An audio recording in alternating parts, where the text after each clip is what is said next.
like to call to order the Verona Borough Council business meeting for March 8th, 2022. Please rise for the pledge. I pledge allegiance to the flag of the United States of America and to the republic for which it stands, one nation, under God, indivisible, with liberty and justice for all.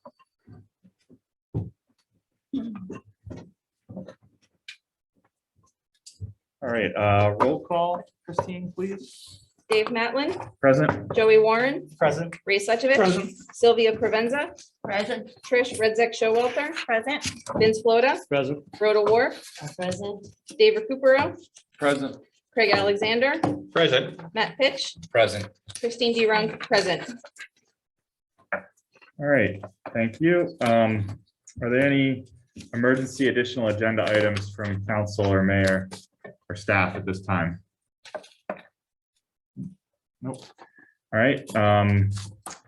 So at this time, we will move to registered comments from the public. We have one registered comment from Garden Hub, our Garden Club, regarding hanging basket agreement requested revisions.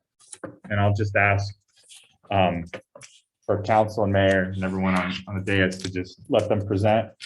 We can ask questions afterwards, back and forth, and go from there, but just make sure that they have a chance to give their full presentation. Go ahead. I do not have a beautiful presentation. Just Can you do your name and address, please? sorry, That's okay. Tim DeLoyer, 85 First Street. I'm the president of the Verona Borough. And Angela, 2521 Center Avenue, vice president of the Verona Borough. So just to kind of state as an overarching commentary is that, we've gone back and forth a couple times with changes to the amendment, questions, comments, concerns. I would like to say that the Garden Club as a whole would have appreciated some back and forth conversation before it was voted on, to show at this point we're kind of bringing it up over and over again. And it would have been great and pretty transparent to have that conversation. In addition to the other ones that we outlined in emails, we would like some modifications. Number 6 in the amendment. Should the borough delay the baskets being hung and in turn a day of watering, we would request to be notified so that we can come water and ensure the baskets don't suffer any demise. Should the borough damage or delay hanging that does cause damage or demise, we would just like to understand if that would be us that would be liable for the demise of the plants, or if that would be on the borough. To item number 3, where it states that the borough retains the right to remove baskets from the poles for disposal. We would like to please add, upon consultation or inspection within 3 days from either the president or the vice president of the Garden Club. That way we can ensure that there is an issue, that we can't fix it, and that they're done. Number 8, it states that the baskets will be taken to the Arch Street location. What is the timeline to have the baskets emptied on Arch Street? I also want it to be understood that our club is mostly women, teens, and only a very small amount of men. Those baskets are very heavy for us to lift and to take over to the dirt pile. We're talking 50 to 75 pounds. And I myself cannot lift 50 or 75 pounds. And we have, some older members who are physically unable to do that task. So in previous years, the borough workers have emptied our baskets. We would please request that the borough workers empty those baskets due to weight and transportation of those baskets to the street sweeper area. And then I had emailed about if the baskets are hung and there was damage, we are actually covered under our own insurance, but we would ask that we would please be notified immediately so that we can be aware of the destruction or damage so that we can work to replace them. And then in general, so number 7, there was conversation about letting us have the IBC tote that is currently in the borough building, and that we may utilize the tote, but it cannot be stored on borough property, and we're not allowed to have access to that. The Garden Club as a whole, and I think the community as a whole, I have an issue with that. As number one, there is nowhere to store that within the appropriate amount of space to be able to access our baskets. And the same goes for the baskets themselves. Historically, the hanging baskets, I believe, for the past 8 years have been located at the Arch Street location. I have not heard that there's an issue with space at the Arch Street location. I would like to please request that the baskets, when not being in use, are stored at the Arch Street location. And then when it is time for them to come out, we can notify Christine, give a couple weeks notice, and say we would like to have the baskets removed so that we can have our company who helps us plant them pick up said basket. Additionally, not having access to the borough building to store a watering cart will cause an issue for the garden club ourselves, because if we're having volunteers do that, there's nowhere for us to get the cart. I think that there's lots of options that we can use, but in general, to not have a place to store a cart is going to be an issue. Our cart that we are looking to purchase is a utility cart, because we are unable to transport the IBC cart as it is 300 gallons. Yes, it's the same cart that we had purchased prior, maybe 6-7 years ago, the full-on watering cart, which I believe is now no longer, it might have been modified and put somewhere else in the back of the truck. So now we have to purchase a new one, but that cart will be insured also. So there won't be any liability in case something happens inside the borough building. But we are, it's really putting us in a hardship to try to find someplace to store that other than this location. So we can't store it in someone's house because it has to be down on the street right where the baskets are. It can't be pulled 3 streets away. It can't be loaded on the back of a pickup truck. It's just gotta be, it's gotta be here in the borough building. It's gotta be plugged in. So we are in dire need of a spot for that part. And I understand that there's, some issues and maybe some changes about storage in borough buildings and access to the borough building. But, we have accepted all the pushback regarding watering. The borough will not be watering. We have saved an immense amount of money by removing that. And I believe that the borough as a whole should be able to support the garden club in terms of some type of storage of this equipment, so that, we're not paying $1,400 for some storage that's completely off-site, that we then have to get somebody with a pickup truck to go pick it up, bring it in. So that is really, those are our requests for revisions, and then further discussion regarding storage of the cart. In addition, since we're up here, I'm going to bring up the fact that also from the past Walking and Booze event, when we had to take down our plants for overnight storage, we were able to put them into the borough garage at the base of the door. And with you guys saying that we can't access the building and we're not allowed to store anything in there, now we're at another disadvantage as to what we do with all those plants from Saturday night to Sunday. So we certainly don't want to put them on our vehicles and transport them back up to someone's porch to have to transport them back down here and roll them back out in. So we're just trying to clarify that if there's some way we could, make an exception for that event, that we could at least store the flowers overnight in the garage. Also, Bob's Greenhouse brings them in carts. We get them from 2 places. So one's Bob's Greenhouse. They bring them in the rolling carts like they did last year, and they have to store those carts for a couple of days till Monday until they come back and get them. They cannot be left outside. So we want to try to clarify that we would be able to use that for this event. We would be able to use part of the garage at least to store the flowers overnight, and then they'd be out the first thing in the morning. And then whatever didn't sell, we'd take on our own. They wouldn't be put back in the borough building or anything like that. But we'd like to, clarify that we could use that for that event. It's a huge thing for us, because we cannot transport all that back up to our homes and then back down on trucks. And if we leave it out, there's a risk of. You can't leave it out. Yeah, you can't leave it out. Those they will disappear. Yeah, they will disappear. So. And we're willing to work and negotiate any way we have to. We've gotten all our insurance in place, so we're not holding, if something breaks or a wheel breaks on the cart, we're insured for all that. Or the basket. Or the baskets. If one of those baskets is broken, or, somebody runs something into the baskets, we have insurance for everything. Or us. you know, if we're in the borough building and something happens, or if we're at the Arch Street location and something happens, we are covered. We talk to our insurance agency. And we're all covered for any, you know, injury to ourselves. Injury, yeah, we're fully, we can prove that, we have our policy, we can prove all that too. But if, you know, even if you could just work with us, if we do have a storage, don't want us in the building, that's fine, we can make arrangements for a council member or one of the borough workers to, so I don't go into the salt dump to get, you know, into the garage to get the baskets, maybe they can just bring them out to us. And we can be there to supervise when they come and pick them up from Michael Brothers to, you know, transport them back and forth. So we don't have to physically go into that garage. It's not necessary, but it would alleviate a big hardship if you would just allow us to store them there. Just, we don't have garages to put those baskets. And it would just, you know, like I said, in the past, it's never been a problem. And I've actually been into that garage and I know that there's really nothing down there unless you plan on putting something big down there. Those baskets really don't take up that much room and they stack. So. But that is our request.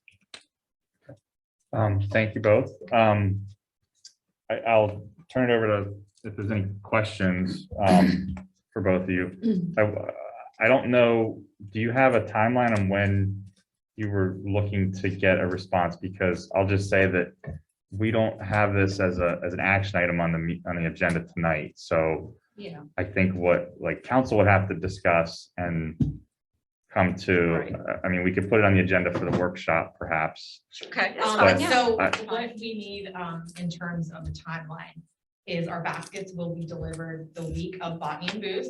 So at the beginning of the week, I'll be emailing Christine the day that they'll be slated to arrive, and that way we can plan for the borough workers to hang those.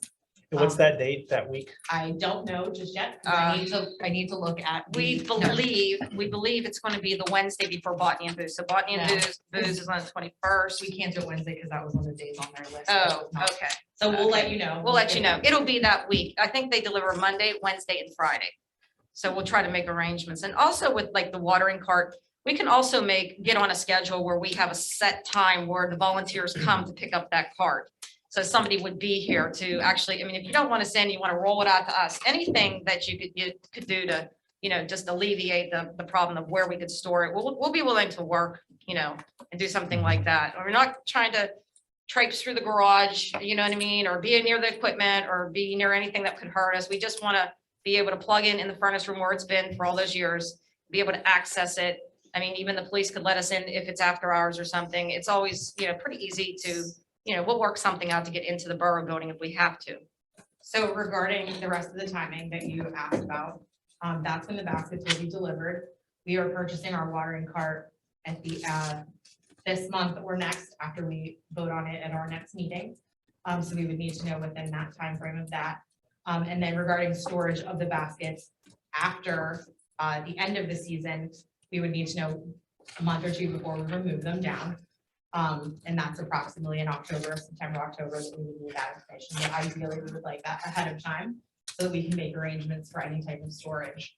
And then additionally, regarding the use of the borough building for Botany and Booze, we would need to know that hopefully the next meeting, at the very latest, the meeting after that, the beginning of April, so that we can make arrangements or figure out what we need to do in the meantime because of the liability of having the basket stolen.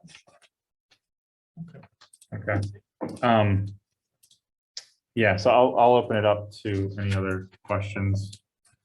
I have a question. I know that self-watering baskets require less frequent watering, which is great. But is there still a general time of day that you would ideally want to water them? It is not listed out yet, but we can get back to you on that. I have a question. This board hasn't really made a decision on groups going into or using the borough garage. Am I right on that? No, we have not. We've talked about trying to be more consistent, but we haven't established a policy on that. The reason I ask is it's in the agreement that you guys sent to us that, you know, we can't store the items in the cart, so. But it was never voted on though, so Not that I'm aware of. What was never voted on? The agreement. the agreement. She had said that there was an agreement, or What did you say I that think the again? agreement was. Agreement was voted on. voted on. The agreement was voted on, and then after the initial agreement was voted on regarding the garden club, we had amendments to that. Because again, we were not shown the agreement or the, what was outlined before the vote occurred. So there were questions in there whether we could use the water in the borough. We could, get certain things if we were allowed to, make sure that we could check them if they were damaged, things of that nature. So again, Mayor, we were not shown the agreement ahead of time, so we have not, as the garden club, agreed to that, that agreement that you guys already voted on. How many years did you say you were down in an Arch Street garage? Yes, 8 years. 8 years? about 8 years, yeah. And about how many baskets you have? 45, 50? 44. Well, I guess what I'm saying is,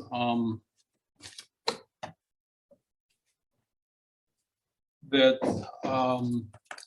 it's been discussed about, and I don't know if you're gonna, you want to discuss this tonight or at the workshop as far as who's going to be allowed in the borough building and store their stuff in there. It's not on the agenda for tonight, so, I mean, basically, they presented a request and information. If we have questions for them, now's the time to ask those questions. My suggestion would be that we put this on the agenda for the workshop meeting for further discussion.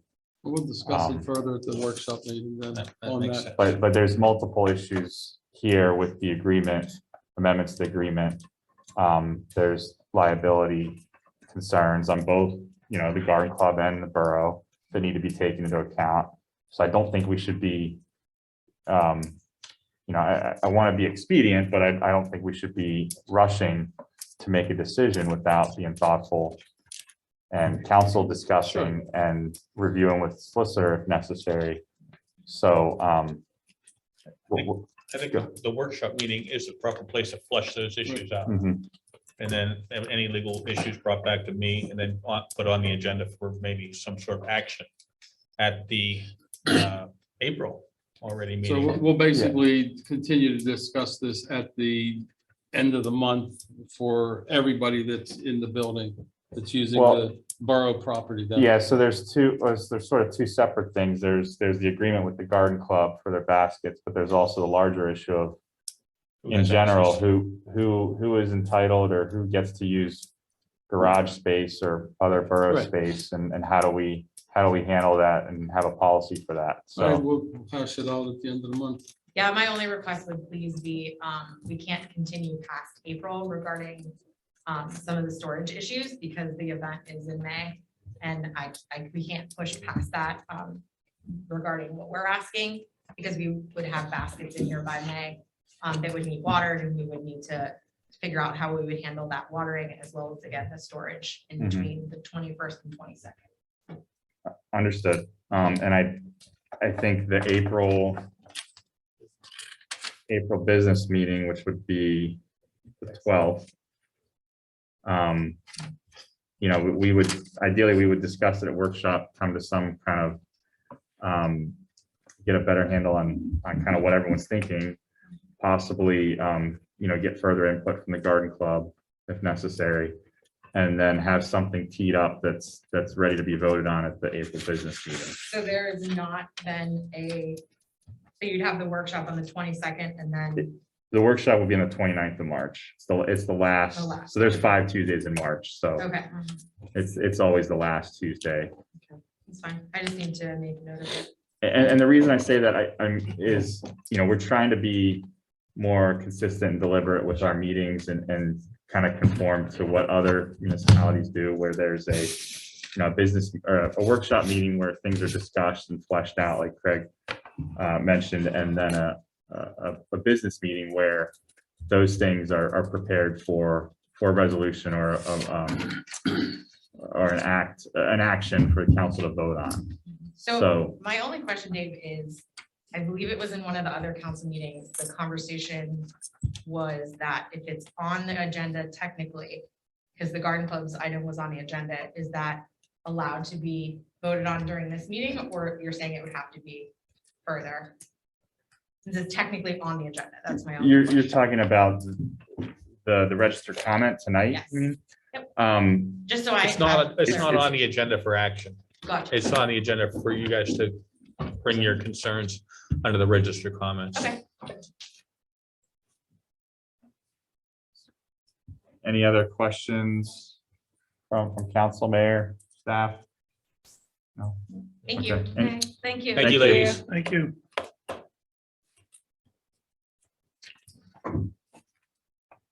All right. Next, at this time, council will hear comments on agenda-related items only. Please approach the podium or raise your virtual hand. Clearly state your name and address and limit your comments to 3 minutes. Hi, sorry. Kimberly Roller, 853 First Street. I have 2 questions of items that are on the agenda. The first question is, I would like to understand what exactly is contracted through Resnick Landscaping. I would request that this potentially not be voted on until the public sees what this says. There were issues that occurred last year with the landscaping. The Doughboy Memorial had various issues, including but not limited to grass continuously growing through the mulch that myself and other garden club members actually went down and helped to individually pull. I understand that Resnick came back once or twice, but it was still covered in grass. The hostas that were planted in that area were completely eaten by deer and had a lack of upkeep, including but not limited to deer mitigation efforts. And then I'm curious as to how that would be resolved, if that's, you know, who's responsible for resolving those things. Additionally, I would like to understand what the contract with the fertilization Mills, I think is the name of the company. I know that a couple council meetings ago, maybe last spring or fall, there was a conversation regarding the fertilization of Cribbsfield and some of the other areas as to whether or not it was fertilized or was not. And then, as you guys all know, within 48 hours of something being fertilized or applying fertilizer, the parks need to be closed, just like your own yards, where your children cannot play within that, as the fertilization and those chemicals that are used are poisonous to children. So we would need to make sure that we knew exactly when things were applied so that our children are not ingesting or playing near chemicals that are applied during the fertilization process. So I would like clarification on that as well, and to understand that contract and the borough's plans to resolve that issue.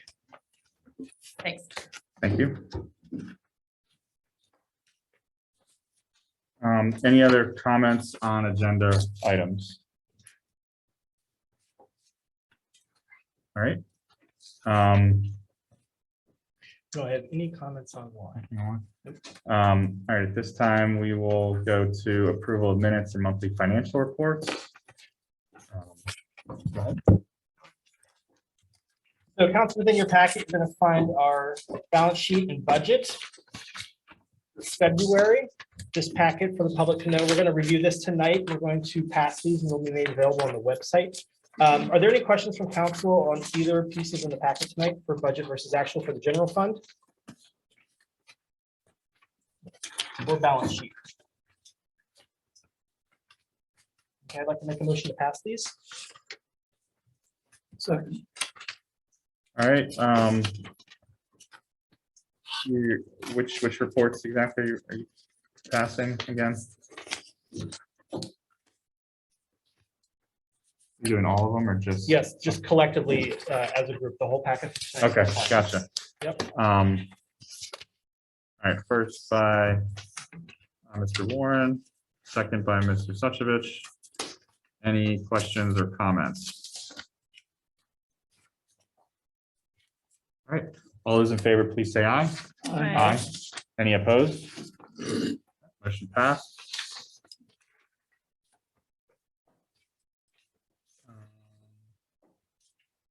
All right, next we have approval of minutes for the February 8th business meeting and the February 22nd workshop meeting. So I have a motion to approve the minutes. I'll make a motion. First by Mrs. Wharf, second by Mr. Suchovich. I have a question. Did you make the corrections that I did. Okay. Did that correction include President Matlin's comment about the incomplete sentence from February 22nd? Yes. Okay, it wasn't reflected, but I trust it. It should have been reflected because I deleted that incomplete sentence. Oh, okay. My only other note was that it was noted as a 6 inch by 6 inch hole at the beginning of the sinkhole in the court. I did not see one the next day, so I don't want to have noted without photograph or proof of that, just for public record. So I'd like to strike the dimensions. So I Matt saw it. He could elaborate on it. 6 inch by 6 inch sinkhole start. I didn't measure it, but the crack is starting to open up. So I mean, if you wanted to strike the dimensions, Yeah. I mean, it's approximately around there, but I did not measure it with a ruler to Okay. give it exact dimensions. Okay.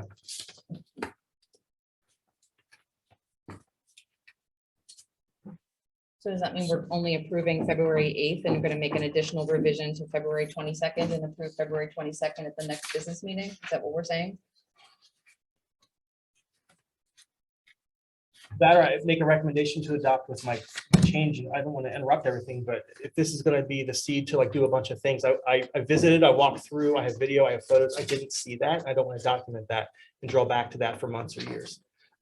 So I don't know how we would do that as far as meeting goes. Craig, what's the process for that? I didn't hear very well. All I'm hearing was that there's video, there's this and that. So within the minutes, there's a specific description of a 6 inch by 6 inch beginning of a sinkhole of the basketball court. I had gone the next morning, didn't see that, and I had wanted to strike the dimensions that were noted in minutes. Well, that's, I mean, I think Matt just said that it's fine to strike the I dimensions. think I it mean, would be fine to strike the dimension. Sure. I mean, they were, the words were said, but I'm okay with striking them if they were inaccurate. So Solicitor, if you're saying it's an accurate representation of what was said, is what the minutes would be, then I will ignore. I will not want to make that then if that's just a record of what was said. That's all the minutes are. Yeah, so that's all the discussion I have then. Okay, so any other comments or questions on the minutes? All right, all those in favor, please say aye. Aye. Any opposed? All right, motion passed.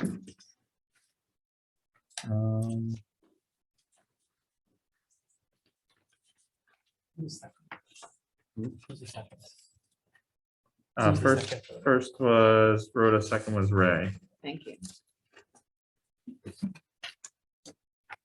All right. Okay, moving on to the reports. President's report.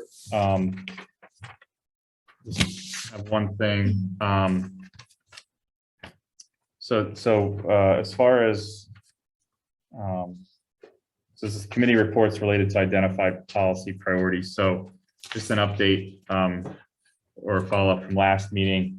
Last meeting, we talked about suggestion to have the committees report back regularly each month at the business meeting on the progress for the policy priorities we had, established and discussed. We have on the business meeting as we've been doing the last few months, committee reports for each committee. So I'm just looking forward to hearing the committee reports and update on the policy procedures. I know all the committees have been working on those in their committee meetings this past month. So hopefully that's something we can regularly share with each other and with the public. So we can kind of have an idea of what to work on and set the agenda for the workshop meetings. So the only other thing I had, I sent an email to council about a coaching and training session with Susan in April, on April 23rd. Just wanted to make sure that there's no issues with that date. I haven't heard anything, so I'm going to assume that that's good for everyone. So she had asked me today, so I just wanted to double check. And then the time we had discussed 9 o'clock. Someone had suggested possibly moving it to 10. I don't know if anyone has any concerns about the time. Nope. Okay. Well, I'll firm up the time. It'll either be 9 or 10 o'clock, and I'll let Susan and everyone else know. That is all I have in my report. So Moving on, the next is the mayor's report. Yeah, I have a few things. I have a request for a handicap sign. And the address is 558 North Avenue. Susan and Dell McKenzie, they have all the proper paperwork in and from their doctor. So I would, at council's pleasure, ask for a motion. Make a motion. Second it.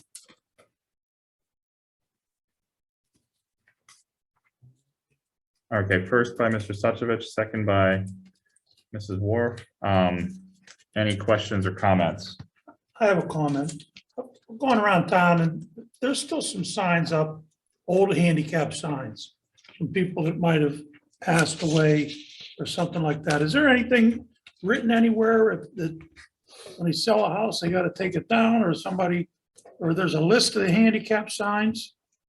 The office should have a list of them. They should keep track of them. And we'll get that turned over to the street department and they can, yeah, I guess how would we really know? Right. Other than knocking at their door, or how would we really know? Like a wellness check and maybe just knock on the, I don't have, do we have dozens or how many do we have? I don't know. I like Mr. Suchovich says, I know of one or two that's possibly there's nobody there anymore, but the handicap sign is still up. That is a good question. How would we know if that person still has a car or using it and what have you? I think what you could do is require renewal every so often, a renewal application, maybe every 2 years. 2 or years, yeah. something like that. That would be a good idea to do. So Christine, do we have a list? Not to my knowledge. The police department should have a Police list. department. Okay, so the police department maintains a list Right. of That's who existing that comes signs. through to get the handicap. Okay, and then is there a particular process or requirement You or have to get, policy you have to for? get the proper paperwork filled out, plus doctor to sign off on it, then it comes to the department, then it comes to me, then I Okay. bring it in front of the board for Okay. approval. Gotcha. The council has the right to refuse it too, I guess, Yeah, but in any case, it's never been refused. well, no, yeah, and I'm not questioning that. I was just curious because, like Ray mentioned, if we have a lot of extra spots out there, I'm just trying to understand the process better, because I know we've had a bunch of these in the past and it's never really. Right, and that is a good Are you question. limited to a certain number on a block? I mean, everybody on the block can't have a handicap spot, even if they qualify, right? See, I think that's a kind of a, some people say yes, some people say no. You're right, though. I mean, anybody can park in that handicap spot. It's not designated to you personally, to that address. Yeah, I guess if the process to put one in is for the resident, the nearby resident to have, like you said, the doctor's note and the placards on their car, Right. then if they leave or they, so they're no longer there, then Right. do we still need to maintain that? It probably should be So- removed. That would be something we should probably look at as far as, Well, like the solicitor said, I think we should put in a policy of a 2-year, renewal.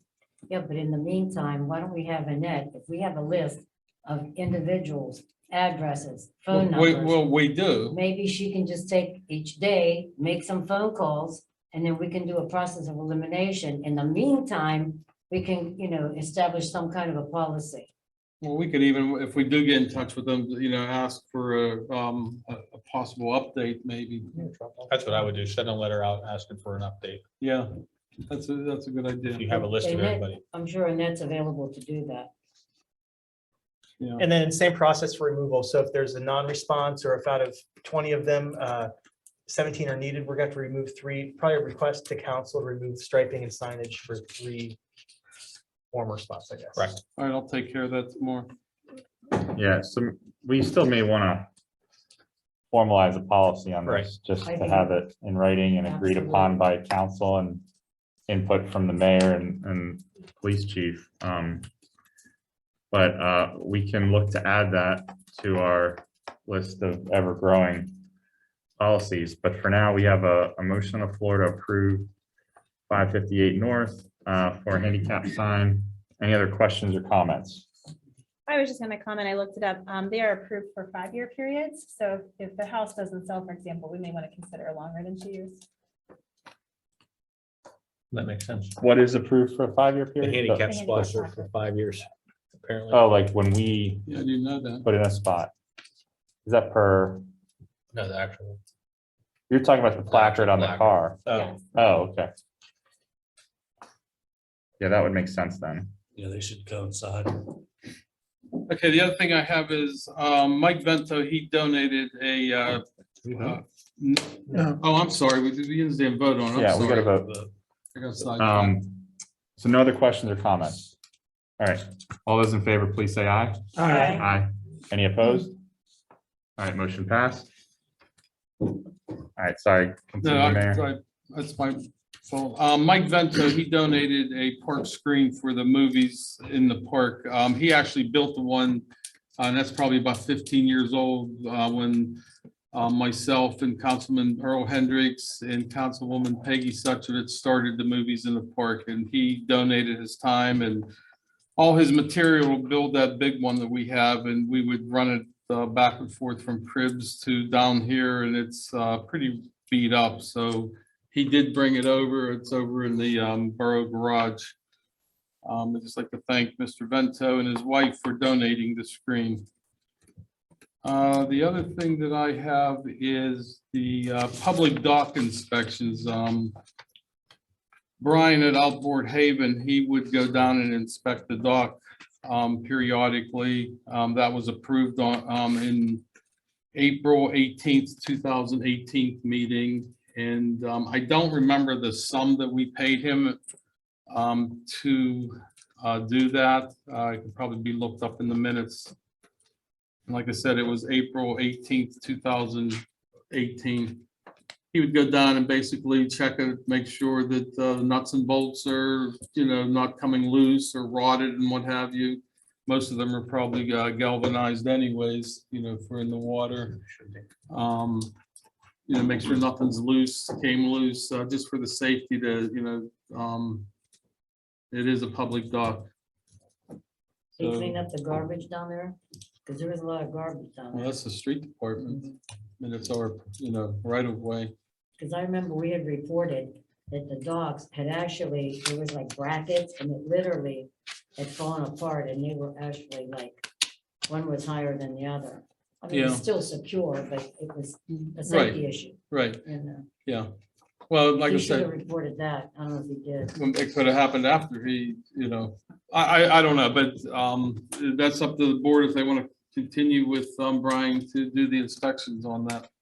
How much did we pay him? You know what? I don't remember. I honestly don't. I was looking to see if Nancy was on. Oh, she is on. Nancy, can you hear me? Yeah, we agree to give him $50 per inspection, but on it, I just wanted to mention too, that couldn't have been the meeting date. It's a Wednesday and it was in the middle of the month. Oh, I'm sorry. Then I got the date wrong then. Yeah, But but it- anyway, we paid him $50 per inspection because I was the one who went and asked him to do it. Right. It was brought up and it was approved by council to do it. That we would get him to inspect it. Right, And but actually, I don't think he even, I don't think he's even charged the borough as of, yet. No. And for I that. do think he's probably forgotten about it. He hasn't been doing it lately. What's Brian's last name? Eiler, ILLAR. Thank you. Would we get a written report? He's gonna start writing a report if we, he said if he continued to do it. I talked to him 2 weeks ago. He said he would start writing a report and hand it in. How often, Mayor, do you know, how often have we done this in the past? We've done it in the past. He's done it, but he did say that he, last year or so that he did slack off on looking at it. But no, I mean, how frequently? He said he would go down once a month. I don't know. I mean, that would be up to, the board, how often we want it. I don't know nothing about docks as far as, safety inspections every 6 months. I don't know. I So, mean, the river has come up, twice here in the last 3-4 weeks, and it's a lot of stress on that, everything up and down.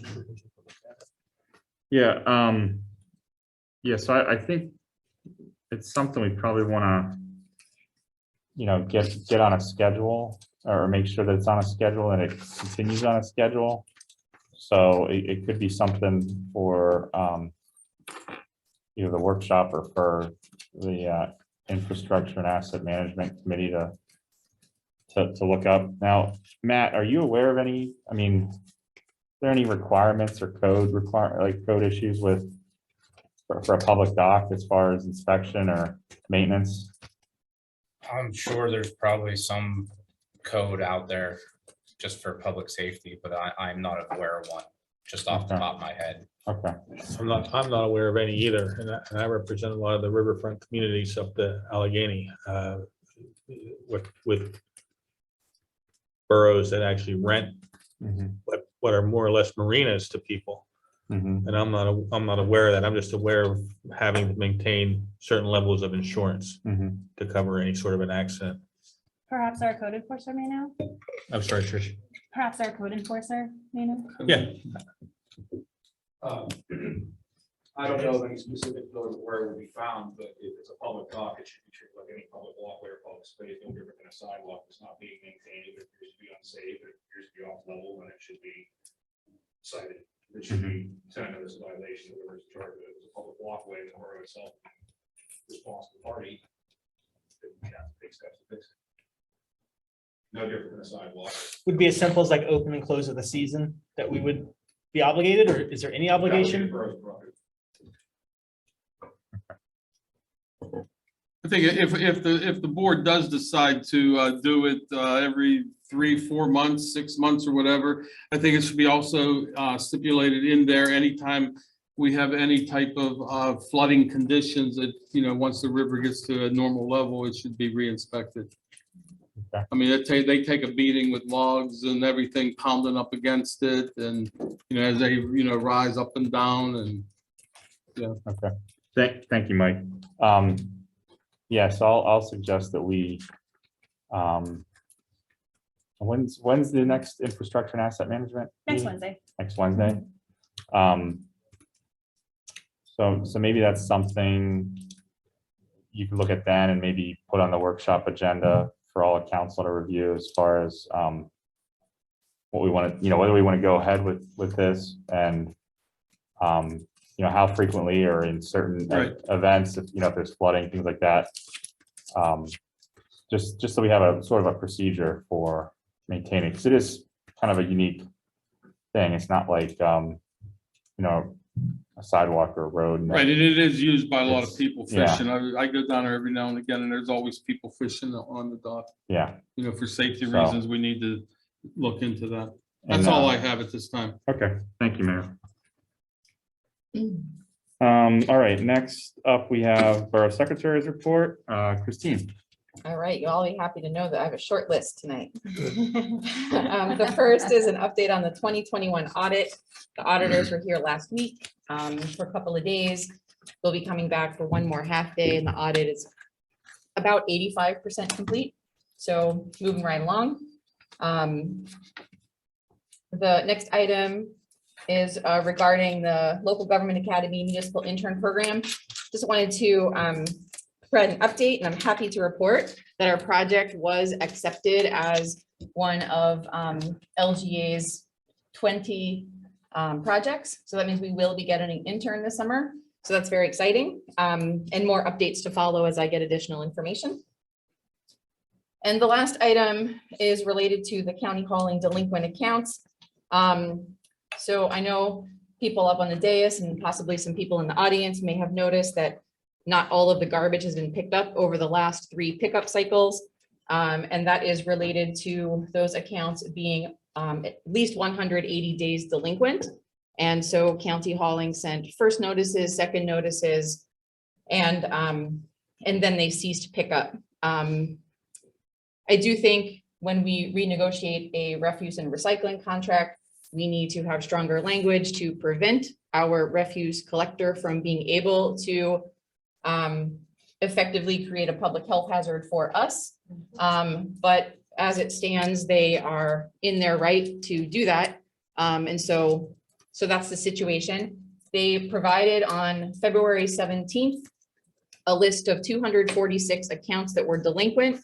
When I spoke with County Hauling that day, they told me that when they do this, you know, if you don't pay, we don't pick up thing, then typically about 1/3 of delinquent accounts pay within the first 2 days. That did not happen here in Verona. I received 2 phone calls on that day, and I have not received a single phone call since regarding why trash is not being picked up. The following week, we were down to 200, something in the teens that were delinquent accounts. And after 3 weeks, we are at 200 delinquent accounts. So this past weekend, I went through all 200 of those accounts, looking up the property owners on the Allegheny County Real Estate webpage. And some of those addresses are actually in Penn Hills, like the uphill side, like the more uphill side of 4th Street and a couple other streets. So could cross those off the list. A couple of the addresses are actually sites of former demolitions. Some of them are vacant lots, so I'm not really clear why there would be a service address for a vacant lot. At any rate, I provided all of this information to County Hauling so that they can ramp up their collection efforts because, you know, here in the borough, the contract is actually, like, we have a contract with County Hauling to be the refuse provider for the borough, but the actual like bill paying happens between the households and County Hauling and not us. Like, we are removed from that process. So at the end of the day, County Hauling needs to collect the money, but we need to help them along. And so I provided that information. Additionally, I've written a letter and I had our building inspector, Mike, review it for like code language. And it's also reviewed by Craig today for just like the legality of it. And there will be an additional mailing this week going out to, well, it's not quite 200 because some of them are vacant parcels, but approximately 200 households, that 200 owners, I should say, because this is according to section of our code 154.23 and 154-24. Even if the landlord tells the tenant that they must pay their own garbage service, the owner is still responsible jointly with the tenant for maintaining the property and not creating nuisances such as garbage collecting on the property. So those letters are going to go out this week, sort of telling people, hey, this is the part of the code that you need to follow. If you don't, you are subject to you know, citations and fines and things of that ilk. So that's going out this week, provided that Teresa can fold and stuff 200 envelopes. But that's the plan, is to send that out this week and help push that process along a bit. If anybody hears of anybody wondering why their garbage isn't being picked up, please direct them to me. I will check the list, see if they are on it. If they are, I will give them the phone number for County Hauling so that they can call and get it remedied. Okay, Christine, that's like a short-term fix. But how about a longer term fix? That's a short one. Okay, we can take care of it. But I had, remember we discussed this, I suggested to go to the water company. You know, we have the water company doing the sewer and the water, and that cut down so many delinquencies. There has to be a way. Oakmont does it. I can't see why we can't do it. That we have Oakmont Water collecting all 3. They're doing water and sewer now for us. So there are, I don't know, Craig, you would have be the one to speak to whether we can start that process in the middle of a contract. I don't know if we can switch how we bill. I mean, I think it's in the specifications how it's billed right now, and I think I don't think you want to take that responsibility back on. I think you want that responsibility on the garbage collector. I don't think, Rhoda, that Oakmont is billing for their own garbage service. Because they have the same garbage hauler. I think that that county hauling also bills in Oh, Oakmont as well. at one time though, they had, maybe now county hauling changed. But I was under the understanding at one point that they had that on their water and sewer bill. You know, Maybe when it was in-house, maybe when they did their own garbage hauling, not when they started with independent garbage haulers. with this county hauling. Or waste management or whoever all the other ones are out there. They do their own billing. And I don't think you want that on you because in your face chasing delinquents. You'd rather have the garbage hauler chase the delinquents than using your own taxpayer dollars to As long as chase they don't put delinquent it on garbage us. accounts. As long as they don't put it on us. I agree. Is public safety solicitor a reason for us to be able to renegotiate a contract if that, where we find ourselves with what's binding is a public hazard that we could renegotiate? I mean, you could ask if they'd come to the table. I mean, I'm sure they'd love to give up chasing the delinquent accounts. Just in general with all of it, like to add glass to recycling, to everything, all, like, could we revisit it? Aren't you, you're getting pretty close to the end of the contract. Isn't there really another year or so on it? Thought it was I believe it's 2023. Yeah. It's at least 2 more years. Was it a 4-year or 5-year? We can look at it, Joe, and see if there's issues we want to have them come to the table on. I'm just wondering that where we find ourselves, if it's public safety, then, you know, at some point, you know, how do we get rid of the trash? I mean, 2 notices, a pink tag, and we still have 200 people with trash out. I'm just wondering what we can do. The end game is not to find people, it's to get the trash out. Let's get the trash out of there. Wait till the weather changes.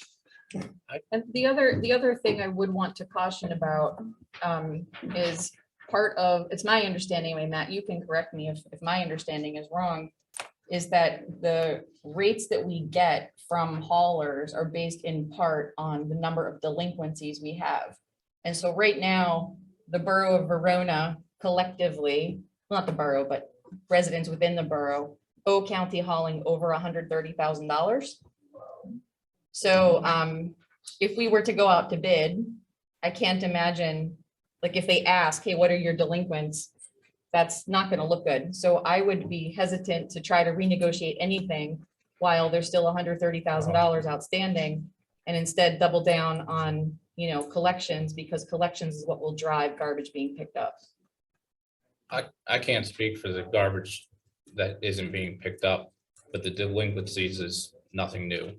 When the contract switched from waste management to county hauling, they quoted something in the $200,000 range. And Jerry and I did a quick review of their records, and they had people that had been deceased for 5 years that had $2,000 worth of trash bills. So I'm not saying that that's what county hauling has, but historically, they have not done their due diligence to clean up their records either. They like to just slap it with a label of delinquency. So I have not seen the most current list, and I'm sure you did a good job reviewing it as well, but I would question how accurate their list of delinquencies are as well. We did contact Oakmont Water. There is a fee, if I remember correctly, I think it was a 2 or 2.5% fee. So billing through them is an option, and it's something that they would do if we For wanted to garbage look at. collection? Yeah, it was like a transaction fee. But again, we would have to come up with the most accurate list possible, because if you have that much delinquencies, then that's hitting the borough's account, because in that instance, you're writing the check to county hauling. So the And then borough you're chasing itself your can't be delinquents. delinquent, so you would be hitting with a negative impact for the delinquent accounts then. I just would not recommend that. And I believe I'll double check. It might not be in the contract language, but I thought maybe it was in the ordinance that after so much of a delinquency, they were supposed to send us a report, because I think it's in the ordinance that the water service can then be shut off. All those are items that are lienable. So they should be able to shut them off, absolutely. Yeah, and then it becomes an issue of condemnation and the property not being livable then. See, that's what was nice when we transferred the water and sewer with Oakmont Water, because they addressed it. We didn't have to do a thing, and it was nice because as soon as they got a notice, 9 out of 10 times, the bill was paid because they didn't want their water shut off. So it worked beautifully. Why don't we look into that and bring back something back to council, either at the workshop meeting or the regular meeting? I think that just overall for everyone to know, or for residents to know, if you're delinquent, reach out, get a hold of somebody. There are hardships, but work with them because we don't want to find people. We don't want to turn off water. We don't want to do anything other than have these services provided to everyone. So reach out. If you've been mailed something and it's the misspelling of your name or it's off by half let, like reach out to them. You've had the service, they provided the service, but we're beyond that. So please urge your neighbors if they're asking or if anyone's wondering, just reach out and talk to County Hall.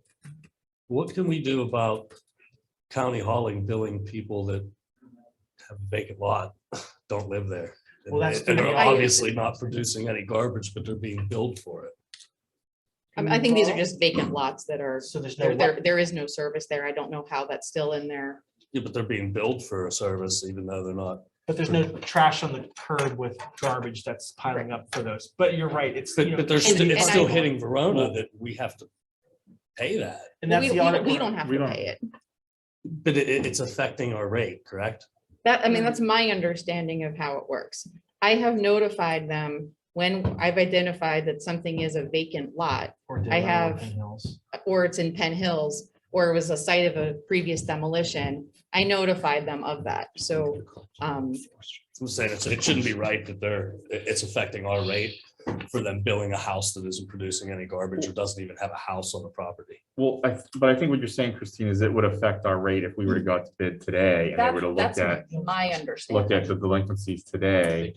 So if we get the delinquencies cleaned up, if we get the list cleaned up, then ideally, by the time we're going out to bid, it wouldn't be an issue. But I can say that the list that county hauling had at the beginning of the contract, because the way the contract reads, and Matt, correct me if I'm wrong here, but it basically puts the responsibility of the garbage hauler to maintain that list. And so they got the list from Waste Management, correct? Correct. And that list was poor. And the borough, we didn't have an in-house list. There's none that I know of that could be checked against to compare that Waste Management's list was accurate. So it was just taken, and they had no incentive to clean up their list when they didn't win the contract. So they just handed that over to county hauling. County hauling had a poor list and were said, hey, you maintain it. And that's, so I think that's why we have so many vacant lots that are still on there. But I know you're working on ways to get that list cleaned up so that Thanks for tackling that. it's clear, so that we have internally, we have a list and that county hauling has an updated list as well. And hopefully when the letters go out, we go to a third of them within 2 days correcting it because they've been addressed properly and, it's been deduced to actual addresses and it's less and less of an issue and it's resolved soon. Does anyone recall what Waste Management's policy was for delinquent accounts? And also, do we have any thoughts on what we do about the trash that does build up until this is resolved? I think the mayor maybe brought that up. What was the last part you said? What is our plan as a borough for the trash that will continue to pile up until the delinquencies are resolved? I think that was something the mayor pointed out in his email. Have the DPW go pick it up and put a lien against it. But they don't owe us. I don't know that we can, we can lien them for borough For services. borough services, what I'm saying. Yeah, but you'll have to go to the owners, not the town. I can honestly say However, the that owner's still responsible. Absolutely, Right. absolutely, but a lot of these delinquencies are tenants. They're not gonna pay the Maybe, garbage. maybe the owners will find out that they're not paying it then. Well, the owners will find out Yeah. because They're we're gonna sending find letters out. to the We're gonna owners send a this letter. week. Right. They're not, the letters are not going to tenants. They're going to the owner of record. Exactly, and that's how it always should have been, yeah. I can honestly say that Waste Management's billing department was very lackluster because for about 9 or 10 years, they were double billing. I rent, they're double billing me and my landlord, and we were both paying for 11 years. And then I caught it because I talked to my landlord and He said, I've been paying the garbage bill. And I said, I've been paying the garbage bill too. He said, well, for how long? I said, for as long as I've lived here. So then I had to call Waste Management and get that cleared up, and it never got cleared up. They just took the money and never gave it back. So, yeah, Waste Circling back. Management's billing department is very lackluster. Circling back, let's look at it. Let's bring some recommendations back to mayor and council, either at the workshop meeting or at the regular meeting. And in the interim, let's get the letter out that we were talking about. One more quick question. Christine, could you send everyone the contracts with county hauling, the current version? Thank you.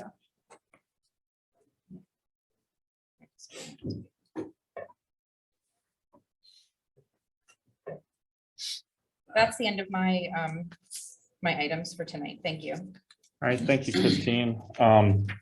Next up, we have a code enforcement report from Mike McDermott from BIU. Evening, ladies and gentlemen. Good evening. Hey, Mike. So a quick report on some of my notice of violation code enforcement actions. Right now, I have approximately 40 or so open, but I know that sounds like a lot. Some of those are condemned. They're going to stay open until they've either been, I've dealt with the owners and or we've had to take them to court. Some of those, aside from the condemnations, are also in court for their own reasons. I have a couple here that have been granted extensions. Actually, about half of those have all been granted extensions because I have a high concentration of complaints and notices of violation from November. And a lot of that work was, a lot of those notices were actual physical property maintenance issues with the structures themselves, gutters, roofs, overhangs, that kind of thing. A lot of people called out and said, hey, it's winter time, or it's almost winter time. Can I get an extension on time? Along with progress to effect, they get back to me.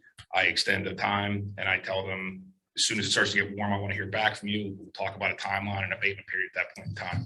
Explained to Christine earlier today that should that not happen, it's her prerogative for me to either send out a second notice or immediately put them in court.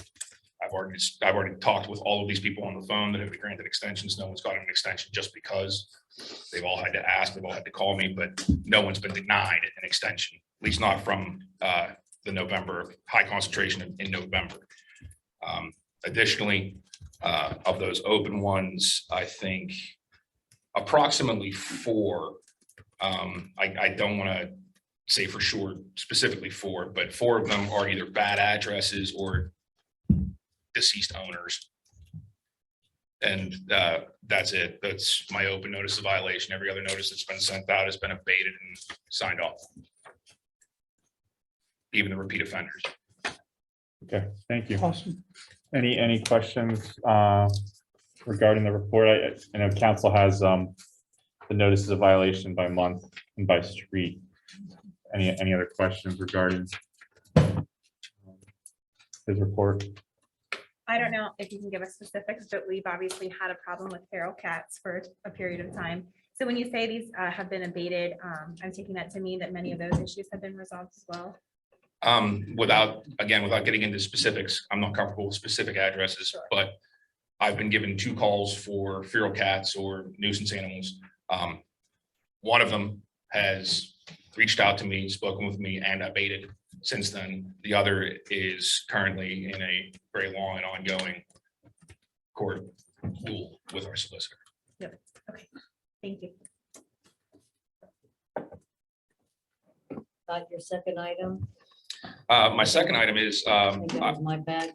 yeah, I'm under the impression that the Borough Council would like to discuss, or at least have some of my insight concerning the VPD using door hangers for code enforcement violations. Well, high grass and weeds. Yeah. High grass and weeds Garbage. and snow. Now, in my nearly 4 years doing code enforcement for the building inspections underwriters, I have covered 26 municipalities as a code enforcement officer. I think I've done a fairly good job in almost all of them. And in a few of those municipalities, I was the code enforcement officer in charge of doing rental inspections, transfer of ownership inspections, and assisting their code enforcement department. Those code officers, they have their own municipal vehicle. They're there every day, 9 to 5. They have their uniform. Everyone in the borough knows them. They're usually from the borough. As an outsider, they always handled the side, or not the sidewalks, I'm sorry, they always handled the snow removal, tall grass, and it generally those sort of things. I was never there to go out on a weeds call, or unless there was a part of a building falling off, I never had to do a notice of violation in these boroughs. Whereas in some of those other boroughs, I was exclusively the code enforcement officer. There was no police department or police officer that was responsible for any form of code enforcement, and there was no dedicated code enforcement officer where I was sending out, much like Verona, everything from a cracked sidewalk to weeds to a condemned structure. Now, that all being said, I would ask the council for any of its questions as to what specifically are you asking concerning them using these door hangers. I'm relatively ambivalent to it. It's not going to affect me one way or the other, but has the borough council considered the department's capacity for it, their staff, their administrative capacity? Who's going to do the follow-ups? I mean, from what I understand, you have an officer on duty here, one officer during the week. I worked in emergency services a long time ago, and I wasn't a cop, I was an EMT, but things go sideways quick. You'll be sitting sedentary for about 2 or 3 hours, maybe sometimes a whole week will go by, you won't have anything to do. And then jump up, bam, it's an emergency. Someone's in trouble and they need your help. Last thing you want to do is be thinking about the weeds on Union. Right. Well, you know what, economically speaking, I think that was my goal. Because we paid like $65 a tip sheet. Right. And I know on my street alone, I could have like, 2 or 3 people. So right. 3 times, I'll just pick the number 3 times 65. Right. When we have police driving around 24/7, so all they have to do is get out of their car when they see high grass or garbage. Right. And just hang a little door hanger on, and say, hey, this is a gentle reminder. That's a fair point. Clean it up, cut it up, whatever. There are boroughs that I worked in where that was exactly the case, but they had a much higher staff and they had a much different capacity for it. They had administrative people in the police department Right. that were there for. They had a dedicated police officer that was their code enforcement officer. Usually the new guy. Yeah, we had that at one time. And then on top of that, they had staff members that weren't law officers taking care of the administrative part, like, did you follow up on this? Here's the spreadsheet, that kind of stuff, the stuff that I rely on the BIU for and the borough relies on Christine for. Legally, though, if we had a policeman that hung, a gentle reminder, and let's say they don't cut the grass, then we actually would have to come to you anyways. That would, I think you were making a reference like that, Christine. That would happen anyway. I mean, Mike would have to speak to how a citation or a door hanger issued by the police interacts with his stuff. In past practice for years and years, I'm talking 30+ years, the Verona Police Department always did the ordinances, whether it was, shoveling your snow, high grass, weeds, or, excessive amount of garbage in your yard. Yeah. And they've always done that. And they've cited them too. And we've cited them, went to the magistrate. And I do understand times have changed, and this is more or less directed to council. But like Ms. Worf said, during the day and evening, we may have one officer on, but most of the time we have 2. Now the daylight's coming, he starts at 7 o'clock. And we're not always busy. We're busy, but we're not always busy. And our point in the past has always been, if you see a violation, jot it down. We started the door hangers probably about 6 years ago, something like that. It's a good practice. And just, put it on, and you get a couple things out of that. One, even if you knocked at the door, it's good PR. You talk to Mrs. Jones, Mr. Jones, talk to them, explain the situation. 9 out of 10 people will say, you know what, I will get to that. I apologize. Some of them, will give you a hard time. Now, we also have the net. We keep forgetting, and net is like there 8 hours a day. So I'm sure we could, ask her to start doing that if, our policemen are, busy. I mean, I'm sure she's busy, doing citations for the magistrate, but I'm sure in the day, she's riding around anyway, putting tickets Tuesdays and Wednesdays. You're right, but that's something that this board, we can discuss. I think we should discuss it and vote on it. soon because grass, I mean, Right. spring is on, you know, It's getting coming to be that up. season, yes. Right. Oh my gosh, yeah. Now, on these door hangers that you have here, right, the ones that you already have in the drawer here. One thing I wanted to address is that you have sidewalks, driveways, no harm, no foul if you wanted the BPD to do that. Junk car on the property, that falls squarely under what I do, and I don't know, other than, of course, having the authority to enforce your local ordinances, should they be enforcing it or should I? Again, that would be for you, the council, to discuss, not me. Just things I want to point out. Gutters, roofs, and drains, again, squarely my area. That's on the house itself. That's on the structure. Garbage on the property, that's a two-way thing. But to answer your question earlier, if a police officer starts a notice of violation or a warning of violation for grass, snow removal, or whatever, I can't back that up. I can't take that to court. I'm a separate entity. I'm not a law officer. They're going to have to run it from the first, when they see the apparent violation, all the way to abatement or citation. Magistrate. Right. I wouldn't be able to step in. Right, right, right. And also, I'm trying to get, trying to tell the chief, get these guys to, they see something, write a violation, write it down, the address, turn it into Christine, and then you can decide, on that. I mean, they drive around 24 hours, they see things. And I always say, if I see it, why ain't you seeing it? I don't go looking for things. Yeah. I mean, in the case of, of a vacant lot that has overgrown, right? By the way, a point on that is I've spoken with the magistrate's office as early as today. They're not getting a response from them. So I've had them cited for a while now and they haven't gotten a response from that property. But there's no door to hang a door hanger on. Right. In that case, I mean, that has to go to me, or the borough has to consider what their priorities are, because typically it's for gross and egregious violations of the maintenance code that you want to facilitate me. You want to use me as that asset. I mean, I have no problem. You have me here for code enforcement services. So when I drive around and I see something that needs to be addressed, I either address it immediately or talk to Christine or Trish or Rhoda about whether or not it needs to be addressed from the borough's prerogative.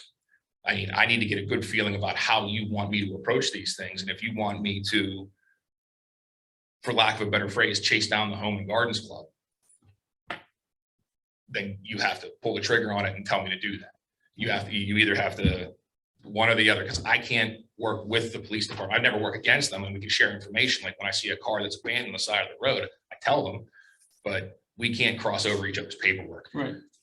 I wouldn't, and it's not that I would have an issue with them gathering evidence improperly. It's just that I didn't gather that evidence. I didn't see that.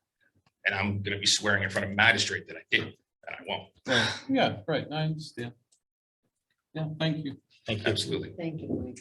Thank you, Mike. Thanks for the info. Thank you. You've made a difference. Thank you. Believe me, I've seen it.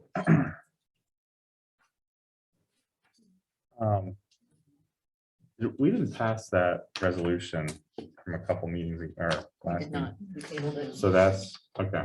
So that still needs to be decided or worked out. Yes. I Okay. mean, I can add that right now to, And I think we went down the list and we looked like Yeah. some of the things like the gutters and things of that nature, some of the. Yeah, other- so I mean, I have notes from that. I think taking into account Mike's, feedback and his experience. I think we can tweak that or look at it again. I just wasn't sure. I just want to clarify what the status was of that, if that was, We can revisit it workshop. is that Just the an plan to idea. bring it up to workshop? Okay, so that'll be in the workshop agenda then. All right. Next up, we have the police chief's report. Yes, I have it. Complaints received, 142, total crimes reported, 15. Total crimes cleared, 11. Total persons arrested, 3. Vehicle code summaries, 20. Borough code summaries issued, 6. Borough parking tickets, 8. Magistrate fines, $475.49. Borough fines and fees collected, $165. Police reports purchased, $25. That may be a mistake. I'll have to look on that because they're $15 a piece. Amusement devices, permits, those are the machines that are usually in the bars and what have you. $10,300.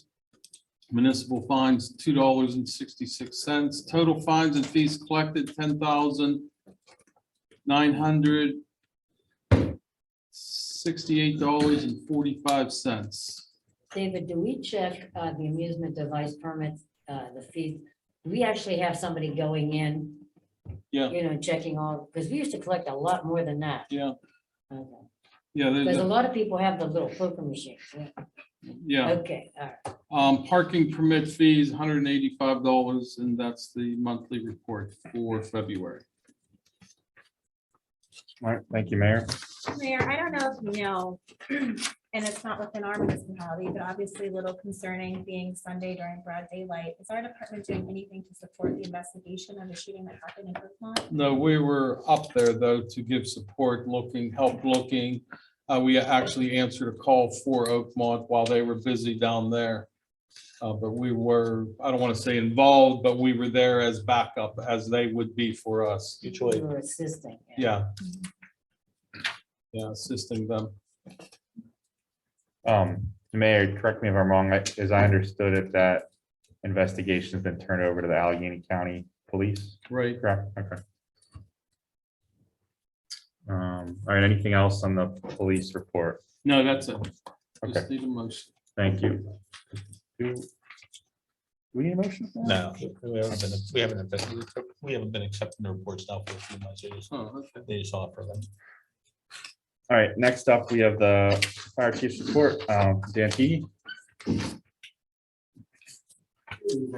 Good evening. The fire company has a total of 7 calls to report for the month of February. 200 Allegheny River Boulevard, a water flow, fire alarm. 27 residential structure fire at 628 Center Avenue in Verona. 211, a vehicle accident, vehicle into a structure at 1 Sweet Street in Oakmont. 213, natural gas leak, 738 3rd Street in Verona. 215, a fuel spill, 800 Allegheny River Boulevard in Verona. 222, fire alarm, smoke in the building at 3950 Old William Penn Highway in Penn Hills. Ended up being a burnt HVAC belt that triggered that alarm. 224, residential structure fire, 114 Old Barn Drive in Penn Hills. Chief, are there any red flags or repeat offenders in here that we should know of? That this is simply 1 month, but anything you want to bring to our attention? No, the only thing I do want to note, the one at Giant Eagle, 200 Allegheny River Boulevard, that was, their first instance for the year. I know you're tracking that, just so you're aware. When we showed up, they were surprised to see us. They had no indication on their panel or no audible alarm. That came directly from the alarm company. Okay. And it did not affect their system in the store at all. So there was some type of glitch with the alarm company themselves. So they're made aware now, so hopefully their service is connected and. Yes. Okay. Appreciate it. Yep. Any other questions? Okay, Thank you. great, thank you. Thank you. All right, next up, we have the EMS report. I'll read it, since Jamie is still unable to be here.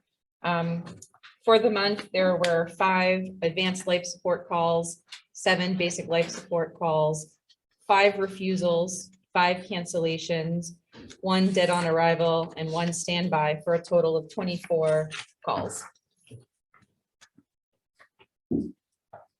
All right, thank you, Christine. And he also wanted me to tell everybody that there is going to be a car seat safety check April 27th at the Riverview Children's Center. All right, thank you. Next up, we have the solicitor's report. Thank you. Alexander. First item on my list, this may have already been announced at the workshop meeting, but I just wanted to make sure that it was announced that we had an executive session on February 18 for personnel issues relating to the hiring of an assistant in the borough office. The next up is updating the street opening ordinance. I prepared an ordinance amending our street opening ordinance to or a couple of things, but mainly to allow for curb to curb repaving and disturbances. We want to get this advertised as quickly as possible. So we did get the ordinance over to you. There was a few typos in it. I corrected those, and I believe Christine relinked it to everybody. It said township in a few places where it should have said boroughs, and there were a couple other minor typos. We want to get this advertised as quickly as Thursday, if possible, because we believe that there might be some street opening permit applications coming in, and we want to make sure that they're caught under this ordinance. Once you advertise the ordinance and it's subsequently passed, it's caught under what's called the pending ordinance document. So they have to comply with it now, even if it's not passed until the workshop meeting or the regular meeting, as long as it's duly advertised and subsequently passed. It's called the pending ordinance doctrine. Worked on 3 right to know requests with Christine. One of them had to do with a request that has been sent all around the valley regarding employee collective bargaining agreements. They must be doing some sort of an analysis on collective bargaining agreements in the area. So we sent those in. There were 2 other right to know requests dealing with county hauling issues. I assisted Christine in getting those responded to, and I believe that we're up to date on our right to know requests right now. Next is the IRS update. I've prepared a summary for mayor and council to that effect. I did go to the IRS, I believe a couple Fridays ago, on the issue of whether there are outstanding delinquencies and whatnot owed. And after meeting with the IRS representative, it appeared that she was in agreement with Mr. Kenna that there were some miscodes and misclassifications, and she manually updated the system. So we will see if that corrects itself or not. She said it takes 2 to 3 weeks for their system to update, and then another 4 to 6 weeks to issue a refund. So we should be getting money back, and that should all be reset. Hopefully it is. Time will tell. I'm very hopeful, because she seemed to say that we would be getting a refund and within 2 to 3 weeks, and another 4 to 6 weeks after that.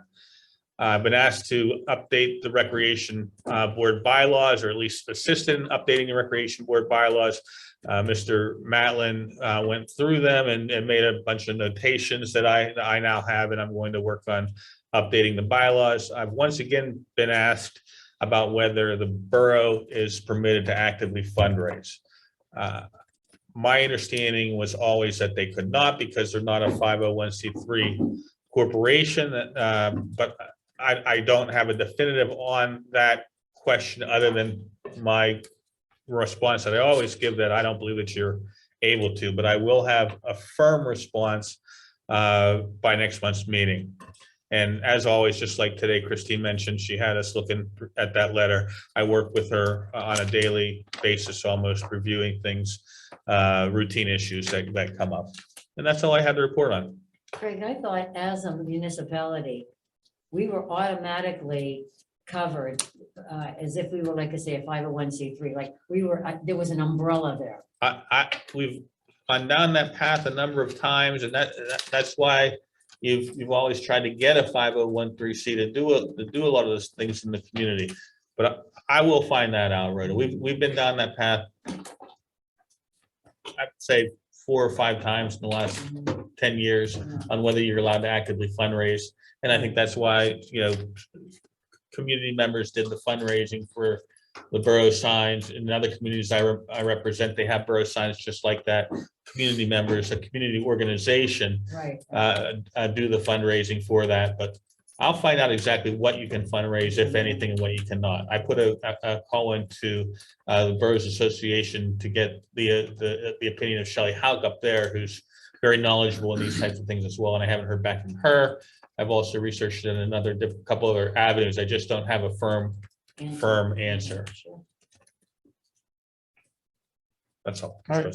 Thank you. Next up, we have Mr. Pitch with the engineer's report. Thank you. I was in contact with the contractor for First Street reconstruction project. There's some minor punch list items, like where the asphalt lifted on the brick of South. We've had a couple of requests of some people on the dead end section there to give them additional ramps at driveways or sidewalks. So I hope to schedule a meeting here with him in the next week or two and get that taken care of so we can close that out. Can I stop you on something? While you're on the asphalt on First Street? Yep. When they paved First Street, I believe it's South Avenue and First, wasn't there bricks showing, if I'm not mistaken, at the intersection? There was a couple, but they made it worse. So that's part of what they're gonna repair. Oh, okay. Yeah, right there at South and First, it was covered with asphalt. There were some cracks, maybe a handful of bricks shown, but now it's probably 4 foot by 4 foot. So they're gonna fix that up for us. The freezer was dropped off at the pavilion. I did a final inspection of the marquee sign and signed off on that. So that's all good. Still a couple minor items to finish up in the spring here, and then we'll be finishing up that project. The lining along First Street, that was completed on Saturday. They did most of the work except for the last section in front of the school. They wanted to hold off in case any smell entered the school, which I appreciated that. So we had a couple phone calls just regarding the smell, but I worked with Christine. The contractor put door hangers. We got information on the website. We put it on the marquee sign. So I think we did a fairly good job of getting the information out to everyone.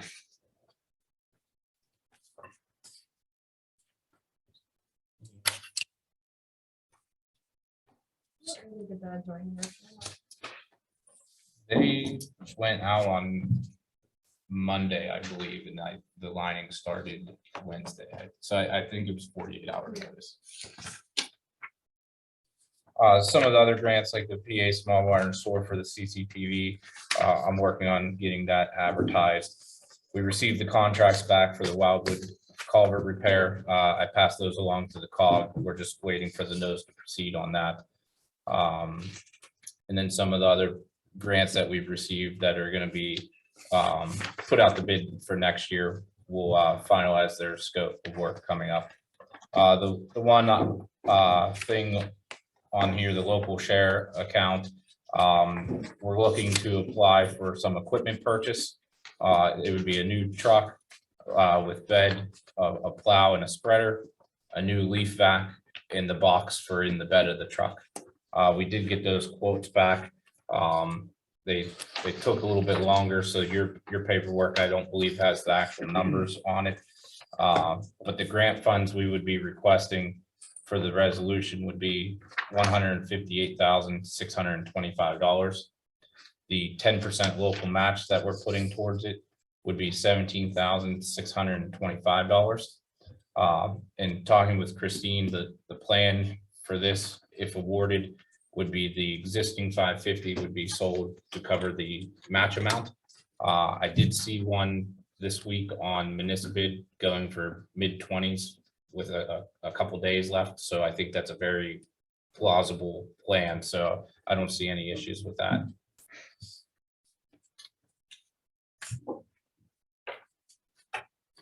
And then one other quick, I'll have more information for next month, but we finished up a report for Alcosan. They have what's called the Gold Line standard with their consent order and eliminating inflow and infiltration in the system. Through some of the lining we were able to do another analysis with the flow data we have. They initially had us at above the Gold Line standard, which means we would have had to do more projects that was required. Through our analysis, we've actually found that we're below the Gold Line standard based off of some of the projects that we have completed. We'll still move forward with future projects, but that was some pretty good news because we're not going to be mandated into a project like we had previously thought. So below standard is good in this case? Correct, yeah. So the below standard means that you're actually meeting expectations for eliminating the storm flow in the sanitary system. Awesome. That's good news. Matt, Yes. I have questions here. Number 8, you didn't touch that about the demolitions, and I already conferred with you about 423 North.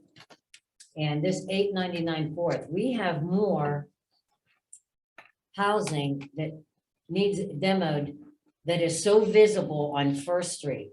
We need to revisit these demolitions because it's criminal that we're not cleaning up some of the neighborhoods that are more traveled than up on Sixth Street or 9th Street, where is it, Fourth Street, that's down in a gully. Well, that's already down. Yeah, they're down. but the I- thing is, I we thought wasted our that- money on that. We Right. could have done things more. Because there's one on Church Street that Oh. is very bad and, you know, I don't know, and I don't know how the board is picking those. I don't know either, but we need to it's your committee. revisit this together. And Christine and I were working on having a more comprehensive list of it. All the ones that have been applied for so far came from the previous code enforcer. Yeah, So he had kind of a running list that we were using to apply for. right. Um, I just wanted to get a jump before you actually start applying, because Yeah, at the last and- COG meeting, we're gonna get some money here. And I know some of the structures that you're talking, I have not done the research on them. But and I'm not saying that you're incorrect either, but sometimes it's misleading that there's several points, criteria that they have to meet to be Sure. eligible for sure. demo. And it's surprising how often than not, a dilapidated structure, someone from California is still paying the taxes on it. And if the taxes have been paid within the last 3 years, it's not eligible for demo. And I'm not saying that's the case No, no, for no, these no, other I get ones, it, I get but it. it's something that we'll definitely look into. Okay, good. I just didn't want you to Where- apply for these particular addresses. Where are we at with the one on West Railroad, the house that caught on fire that nobody has claimed? That was part of the Oh, was that- CD 48, Okay. yeah. How can no one's claiming? Somebody has to have a name on it, or owner. Mike has a question. 204 West Railroad has been condemned. We haven't had it boarded yet. I'm gonna have it placard as soon as I have my hand back, but I don't have anyone to send me notice. Correct. You're kidding. The person that owned it is dead. And there's no trust open or Right, anything there's like no that. estate open. He has a son down in Georgia who has disowned him, doesn't want anything to do with him. He's got a daughter over in South Africa, same thing. There were a couple of squatters that were living in there. Right, We were right. trying to get out, but there's nobody, I mean, you could do it by publication, and that might be where we have to go with that. Well, that's something that we're gonna have to talk about when it's my turn to. Right. What does that mean by publication, solicitor? Serve them, go to court, get a special order that allows you to serve them through the newspaper by placing a notice in the newspaper. I mean, that's one house that, well, I mean, we have several, but that's one house that should come down. There's neighbors right next to it. They all keep their homes, very nice. And I know there's not one person in here that would want to, continue to live next to that. It's just not. And fair. we did try to apply through a new program that the county has for emergency demolitions to get that one taken down. And unfortunately, they were unsuccessful with that. Thank you. So hopefully if we're awarded the demolitions for the CD 48, we can get it on the list. If not, we can look at the possibilities of how else to take care of it.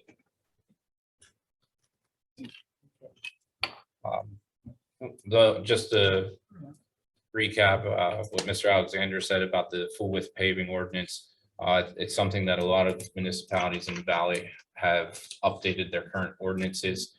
There is clauses in there that based off of how far you enter the road, you're not just automatically obligated to do the full width.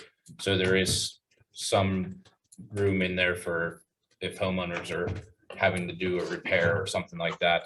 Mostly it's geared towards pipelines and other utilities that are tearing up blocks and blocks of the road at a time. So it's something that a lot of municipalities have gone to. And just a quick thing, at the last meeting, it was brought up about some of the conditions in the park. Christine asked me to take a quick look at some of the issues. So I did a quick review of the cribs in Riverbank Park. The fall surface at Cribs and Riverbank Park was refreshed in, it was either late 2019 or early 2020. So it's not that old of a surface. The one at Cribs, it has some drainage issues that can be looked into, especially on the backside of the play equipment. It has some pretty large puddles there. It's something that we could probably look at asking the road crew if they could put in some under drain. It's close enough to the fence and the hillside. I think we could handle something like that in-house. And then possibly look at refreshing it again and maybe in a year or so. All the new sidewalk that was installed for the pavilion project, that's all ADA compliant, and it goes right up to the ramp of the ADA play structure, so that's good. One thing that we might want to consider is during the winter months when the field is closed, the gate on the back of the fence is open for kids to have access to the play equipment. The sidewalk stops at where the double gate for the field and vehicle entrance for the field is. So there's, I didn't measure it, but just estimating, there's probably about a 75-foot stretch where it's just grass. So, and you can tell that people have used it, it's getting beaten down. So that might be something to think about, installing some sidewalk to that backside gate at some point in time. I looked at the basketball courts up there. They're in fair condition. They do have some cracking, as well as the ones at Riverbank. I think we should probably, I believe the guys have a tar kettle. If not, we can look into renting one. The cracks are getting bad enough that we should address them before they get worse. With the freeze thaw cycles we've been having and having open cracks like that, it doesn't take much for that asphalt just to start blowing apart. So a little bit of preventative maintenance can buy us a few more years without any major upgrades there. And then the paths at Riverbank, the path on the upper side by the pavilion, that was all done with a DCNR grant. So it is ADA compliant. There's a few items such as access to the benches and accesses to the pavilion where there's grass strips that would not be ADA compliant, but that's something that we could easily look at. As you get closer to the basketball courts and the pickleball courts, the grade of the hillside gets rather steep. It wouldn't be impossible to have ADA sidewalk, but more than likely we're looking at switchbacks and things like that, which get very cost prohibitive at that point. But it's something that we could look at in the future to get it as close as possible. And then as we talked earlier in the minutes, same with the cracking at Cribs, the cracking at Riverbank, it's a little more severe. Some of the cracks are opening up a little bit more. We might have to put some cold patch in them because some of them are upwards of almost 2 inches wide. So it wouldn't be a bad idea to address them before they get worse. I have a question, Matt. Yes. The mulch for the playgrounds. Yeah. I was told that is not playground mulch. Yeah, that's and then they call it engineered wood fiber. So that's a pretty standard mulch for fall surfaces like that. And it was put in by Sports and Recreation. So yeah, Mr. Ford. So I mean, he has been in business for many years, so it's definitely the right stuff. Who shared it wasn't up to spec? Adam Mattis from DCNR. He said it wasn't playground. It wasn't safe because it wasn't playground mulch, because it's long, there's long, like pencil shaped pieces of wood that could stick up and potentially cause a puncture hazard if somebody falls on it. I mean, I'm not saying that there couldn't be a piece or two mixed in, but from what I saw, it's all the chipped product that is classified as the engineered wood fiber. So safe to use, you deem it as it's safe playground equipment as installed? Correct. Ridge Avenue, we need to, and I've basically talked to the board, do something with that before next fall. It's Definitely. done. What's that? AJ fixed it. AJ already handled that last week when it got warm. So they drained the water over the hill?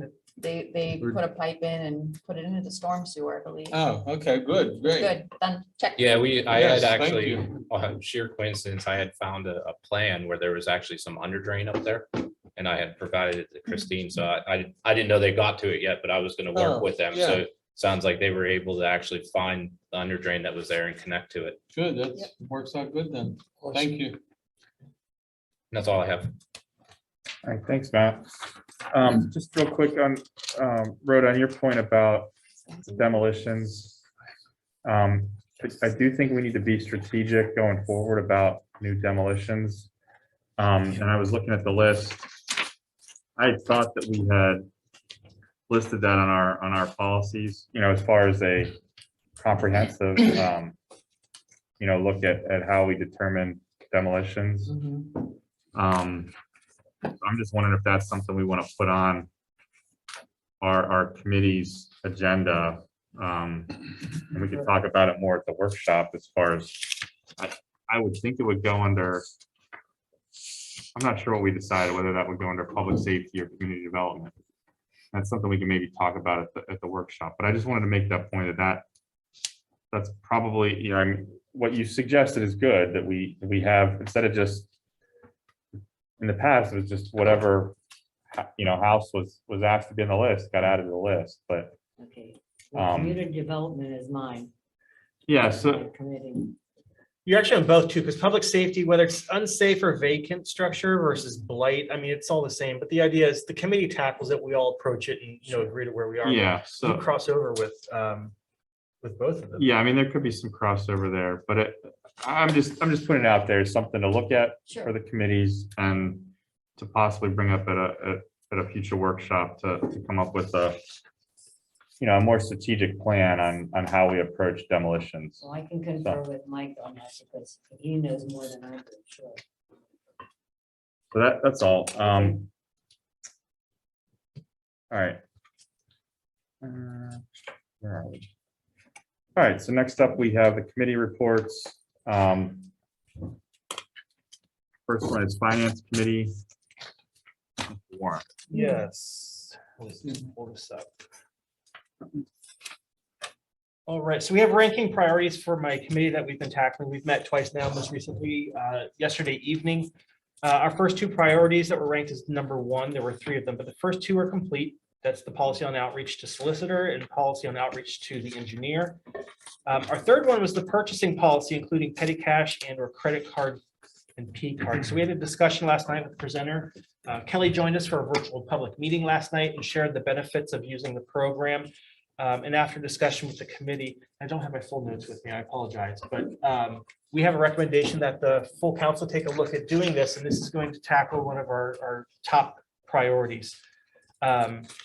So before I get to that, remaining left, then is we're going to take a look at sick and holiday time policy next. That'll be upcoming as our second ranking priority.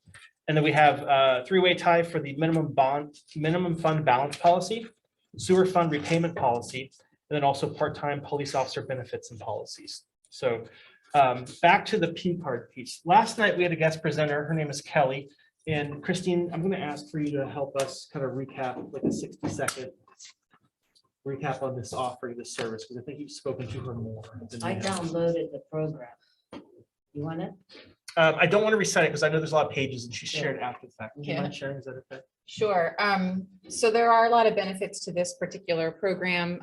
P card means purchasing card, and they have 4 different options. One of the options functions much like a regular old credit card, where we could set limits for individual people. The card would have the borough listed as well as the individual person. Another option, I think they call it a ghost card, that can be used to pay utilities.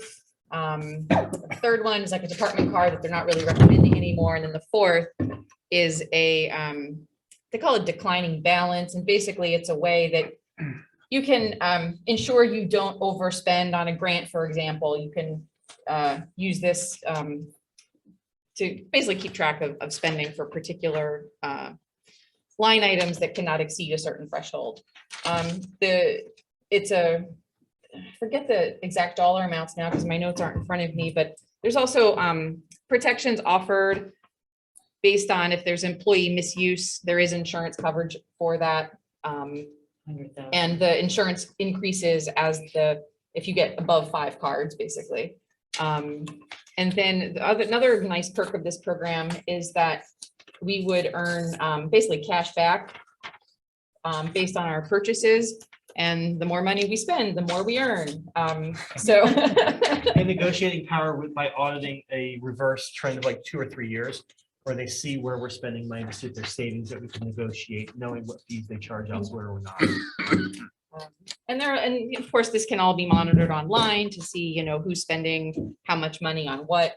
There's a paper trail. which is There's definitely a paper trail, and I think it also interfaces with QuickBooks, which may or may not work, given that we use bookbinders right now, but if it can, then I think there are a lot of interesting and great things that can be done with that, efficiencies to be gained. And I think overall, it's a really good program. It's far more secure than petty cash or using a debit card, and really is the way to go. And the good part is the policy and procedure is baked in, so they'll provide to us and have it as an offering for us to adopt and use. So they use this within, I believe it's over 200 municipalities, so it's well established. It's, I think, vetted through the committee, so I wanted to offer that up for all of council to consider. I think from last night's discussion, the piece was how timely it was, because it's going to be 4 to 6 weeks for adoption. But all to say, I wanted to see if it's something that we could consider as a full council to use this option. I thought it was a great presentation. I think it's fantastic. Yeah, I thought the same thing. And like I said, I downloaded the whole program. If anyone's interested in seeing that. If you want to pass it down. So I did want to offer that up. I know this is a business meeting. I'm not expecting to pass this right now. Is there anything timely with this that we need to move any sooner than reviewing through workshop, discussing in workshop? It's just a matter of how quickly we want to get it in hand. And I did reach out to her, and I'll have a 15-minute conversation with her to walk through some documentation that she provided me today about basically how to enroll and the steps. She said it's not hard, but the forms are weird in some places. And so just walk through it and it's pretty easy. Okay, so as far as finance committee goes for the report back, so 2 of our first priorities done. The third one is this. I'll bring it to workshop, and then we'll start working on the next few priorities we have in mind. Thank you. Is there anything anything new the committee has identified, or a change in priority, or things that should be added to the list? The only thing is, I know we had a request for speaking to, I guess, a third ranking piece last night as a matter of discussion. So we're starting to look to contracts right now. So I think ranking 3 kind of discussed as, a little bit earlier. If you have the printout here, it's I don't know if it's on there or not. Part-time police, yeah, the benefits. So nothing incredibly far off from what we all agreed to in January. So I think we're on track, unless the committee sees any other priorities that we're not hitting first. Ray or Rhoda? Yeah, we discussed it. I think it was positive, very positive. Good. Okay. No changes? Great, thank you. Next up, we have the Recreation Community Events Committee, Mr. Floto. Yes, we worked on the park permit application and policies. I think you guys all have a copy of it. There were a few typos that I fixed. There's only 2 though. And one is on the park permit application and policies. Number 21, it said DPW foreman will inspect the street. And it should have said DPW foreman will inspect the site after park closure for damage and garbage before signing off to release deposit. That is incorrect in the email to you guys.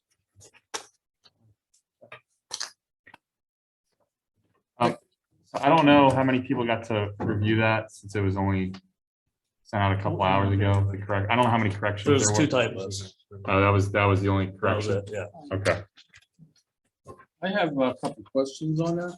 The other typo, hold on, Mayor. The other typo was on the street closure application.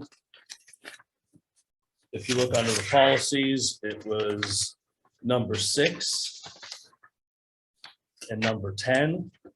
Number 6 says for closure of business district, the applicant should provide a signed street closure petition with at least 75% of businesses or residents along route. The only addition that was made was council can waive petition if they see fit for both 6. Is it And actually, that, is that actually necessary to even put that in? I figured that it would be more of a tool for council to use, so that way when someone does ask for a street closure, they will know how many businesses are, have signed the petition and are in agreement with it. So it might help us to see how much support there is for a street closure, whether it be a block party or in the business district. We opening a can of worms here? Well, no, that's why I said the council can waive that if they need to see fit. That's more of a tool for the people that are sending out the letters to the businesses, so they know what businesses already know about the street closure, because the businesses that already know about the street closure will be the businesses that signed the petition. I don't feel comfortable. I have a problem with that too. Oh, well, then we don't have to put it in. We It's, just ran into a situation just recently. And I don't feel comfortable with that. On the street closures, there's a $250 refundable deposit for the length of the closure. What is that for if it's refundable? it's a deposit. I So mean, if the garbage is not cleaned up, or if the DPW has to go and make repairs to the street because it's damaged, then they keep that deposit. okay. Okay, because I just read it as there's a refundable deposit. Maybe you should specify. Exactly, You know. because it's, yeah. The other thing is a fee of $100 for local nonprofits and $250 for profit businesses. So that means that anytime the chamber has, or the garden club, botany and booze, anybody, they have to pay $100 fee because they're nonprofit. Yeah, I mean, with the chamber, and I'm sure the garden club, I mean, the chamber, we're up to about $3,500 on our, what we have in our bank account. I mean, you know, we do a car cruise, it brings a lot of people in. I'm gonna probably cancel the car cruise. I mean, because right now, the borough, we don't make nothing on that. We actually pay for the plaques and the DJ. The DJ is covered by the 50/50 that we do. Now you have the Christmas parade, they're nonprofit. Memorial Day coming up. I have a meeting with them tomorrow. Now I'm gonna have to tell them that if this is passed, that they're gonna have to pay $100. well, I mean, how do we recoup the money that we're gonna spend on administrative fees when we have to start hand delivering letters to all these businesses, letting them know that the streets are closed? Well, Because that's what people have asked. Businesses have specifically asked to be made aware. well, they should be made aware, and we've always made them aware in the past, and we've probably slacked off on a lot of the things in the, you know, recently also. Well, that's But my I question just have is- a problem with the fee for nonprofit, you know, organizations of $100. Like I said, we don't make nothing on that. In the Christmas parade, the chamber, both Verona and Oakmont, now we gotta split that. The Memorial Day parade, the borough already does pay, you know, a certain amount. I don't know what it is, $250, $300, both communities. Now we're asking them to pay us $100 back. I just have a problem with that. The block party, $50. You know, to close the street down for $50. You know, the people want to have a little party on their street. We've done that in the past. A lot of communities have block parties. We've never had any problems with the block parties in Verona that they've had, mainly on North Avenue, that you would have block You had that parties. wedding up on the alley last year. The wedding up on the alley, to ask somebody, hey, you know, I mean, these people pay taxes in town. Well, that's my question is if we have to spend administrative costs to let businesses know of street closures in the business district, should taxpayers foot that bill? The police officers can walk around. It's great PR to walk around and say, hey, my name is Officer so-and-so. I'm just gonna hand you this. There's an event coming up. So Sorry, I'm gonna interrupt just for briefly, because I just want to be clear on what we're discussing here. There's 2 different agenda items. There's 5 different documents here. My understanding, Vince, is that these are up for council to discuss. Typically, we would put this on a workshop agenda, but this is something that's been identified as a priority to get some of these park forms in place for the summer season, correct? Yes. So we're not voting on these tonight, correct? I mean, there's no I mean, we can voting. vote on some of them. Well, we don't have resolutions or action items on any of them. So do you want me to hold off on the rest of them? Well, no, I'm wondering if we should just go, I know Vince was mentioning that the typos, the corrections that were made. I didn't know if we wanted to go by document. I just want us to be efficient here with our time. I do too, And, yes. I understand there's some comments. I have some comments on several of the documents. I don't know if we just want to go by sheet and Sure. and talk about that, or that's That's why I was starting with the street closure and the park permit. But So- the park and street vendor application is the first thing in your packet, I believe. Which one was that? Park and street vendor application.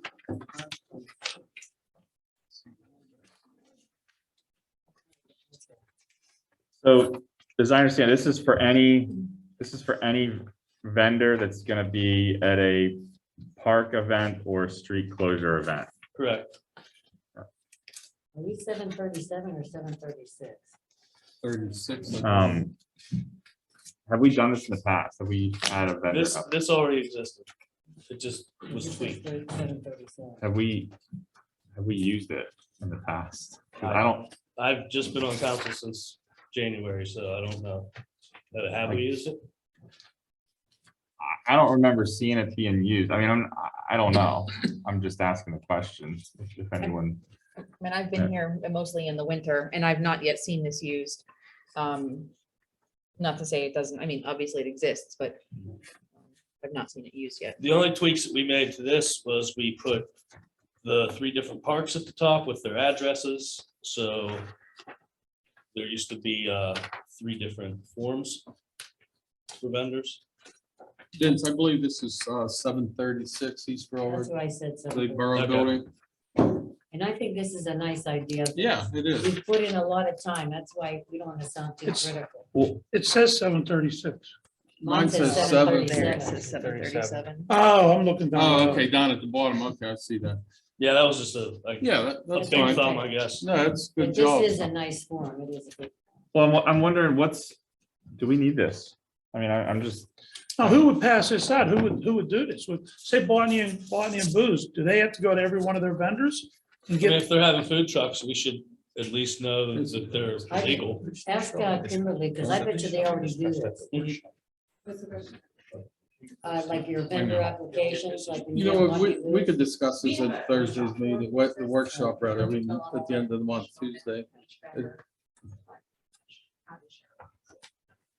Mayor, you're suggesting that we table all this for discussion at the workshop? Well, I think, yeah, because I have a lot of questions on it, on that, and this is a business meeting, but, the workshop is for discussion. As previous, I mean, what's the will of the council? Do we want to tackle this now, or do we want to table it for workshop? trying to get to a workshop to do all the discussion stuff. I mean, the issue is that RAA and LVAF have leagues starting before the next business meeting. And they have permits in for the parks that aren't approved as of now. Well, they're the old permits, correct? Yeah. So I think that's Those part are of the what ones I'm. that Exist right now. But there's still a permit in. There's still permits in, but they haven't been approved yet. And I know RAA is gonna start end of March with baseball. So RAA has not submitted to me an application. So they'll need to do that. And from my perspective, in approving the park permit application, I just need to know, what is the policy? Is it first come, first serve? Is it alphabetical? I mean, like, what It's is always it? been first come, first serve. And in the policy that was just written, it states it's first come, first serve. And so, and to me that, and I'm agnostic about that. I would just ask the question, like, do we want some time when people who've never rented the park can get first dibs to try to get access to the park? Do we want, if we can do first come, first serve? There's also the question of, from my perspective, just to approve the park permits that are in, some of the applications came with the security deposit and the fee. Other ones did not come with the security deposit or a fee. So whose fees get waived and whose fees don't get waived? That's the kind of stuff I need to know just to be able to approve the pending park permits. Independent of any changes that are made, just need to know, what's the rule on that, because nothing is documented about, who pays and who doesn't, for example. That's all in the current park permit and application policies. I'd like to discuss at workshop, because some of my questions are just simply based at a very high level about, is this resident first, business first, organization first? And a lot of what I read here is sports, spectator, and nonprofit versus resident, family, or like birthday party use. So I want to look through the lens of, is it a 5-year-old with the family hosting a party like I've done for my family in a park? Or is it for, grand scale event? And I don't want to have first come, first serve, beat to the punch, and then you can't have multiple things at multiple spaces either. A lot of what I read throughout here too, I just want a lot of clarity on. I think there are some places where, we need to remove the fax numbers, one thing. I don't think we get faxes here. We should expect to have faxes. Like, we need to update some of these things. Also throughout, like trash, I think we need to add recycling. If you look at the park usage policies, one list has 20 things, the other one has 21. So for consistency's sake, I do have honestly a lot of notes. I don't want to go through all of them, but there are some places on here where I want to be firm in some of the things we do and very clear on these. I think that there is space to update the uses for condition. Again, the intent of this and how it's spelled, this appears to work backwards from large scale sporting versus residential use for some of this. And I appreciate where we're at right now, but there are some things in here I'd like to give a lot more recommendations on. Some of the hours are also a reflection of 8 to 9 p.m., but Public Works don't work those hours. So I don't want to have anything implied that if you're there, we're going to be there for you. Smoking, vaping, foul language, alcohol use. I mean, there's a number of things on here I really want to take a look at and not just sign this tonight. So for the workshop, I'll be able to bring more of my thoughts. Now, there's also a wonderful special event, and let me emphasize special event, a permit application already on the website. With a policy. Pardon? Policies written on the application, actually. Oh, I thought I was just looking at this as a special event. No, our current applications that we have for the parks have policies written on the applications. Oh, okay. So we actually currently have approved policies for the parks in place. Oh. They're on the already approved applications. I don't see where it says whether or not certain, like, what's the process for approving whether somebody gets their fee waived? Like, I'm not, I see. No, that's not on there, but that has always been in the past practice. Nonprofits and volunteer groups have had the fees waived. Vince, what do you need for, you said there's two permits that you're looking to get passed before the workshop meeting. What are those two? Because it sounds like everybody has a ton of questions on these. That is permit the park permit applications. The what? Park permit application. And policies. And are there, we already have permit applications for the? Correct. Can't you just apply under the old permit application process for now? Since those need to be, you did? Yes. Okay. And they haven't been approved. But what Christine's saying is that she still doesn't have clarity on how to determine who gets priority. So if we're saying it's first come, first serve, then it's first come, first serve. My big question is, so we said historically, maybe nonprofits and community groups have had their fees waived. I don't see that written somewhere. So I don't want to waive a fee and then have it come back and say, Christine, you shouldn't have waived that fee. So That's just how we've done it for the last 20 years, 10 years. But we're trying to get away from that whole mantra of I this is the way understand. we've done it for 20 years and there's nothing in writing. But spring and summer is not gonna wait for policy. Is there a way to get those two applications acted on while we hash out this other stuff? Yeah, so what I was gonna suggest is, I mean, you're looking for direction from council, Christine, I right? just want to know that I'm waiving every single fee for all of the nonprofits that have come and applied. Because at this point, there are no overlaps in terms of who's requesting the parks at the same time. Like everybody's like, they can get their time and be free and clear. But then there's the whole issue of who pays, who doesn't pay, because some of these have come with checks and some of them have not come with checks. You know, and then what about if we get a nonprofit that's based out of Oakmont and not based out of Verona? Are we still giving them a free access to the park for their, the beanbag toss, what's that called? Cornhole tournament. Like, do they still get to rent the park for free, even though they're out of Oakmont? Or are we saying, oh, you're from Oakmont, even though you're a 501c3, you don't get it? Like, that's what I need clarity on so that I can, you know, approve these permits and let people know that they have the park. So is that something that we could discuss and decide on at the workshop, perhaps, just to get it taken care of for these permits that are pending, and then with the idea that we're going to continue to work on revising these policies for future submissions? That would be my Is that recommendation. I mean, would that be? We can do that. I think I'd have to look. I'm not sure if anybody starts up already before workshop. Okay. So I just don't have that off the top of my head. LBAF was supposed to start this Sunday. So I don't think they're going to. They're gonna push it back a week, but.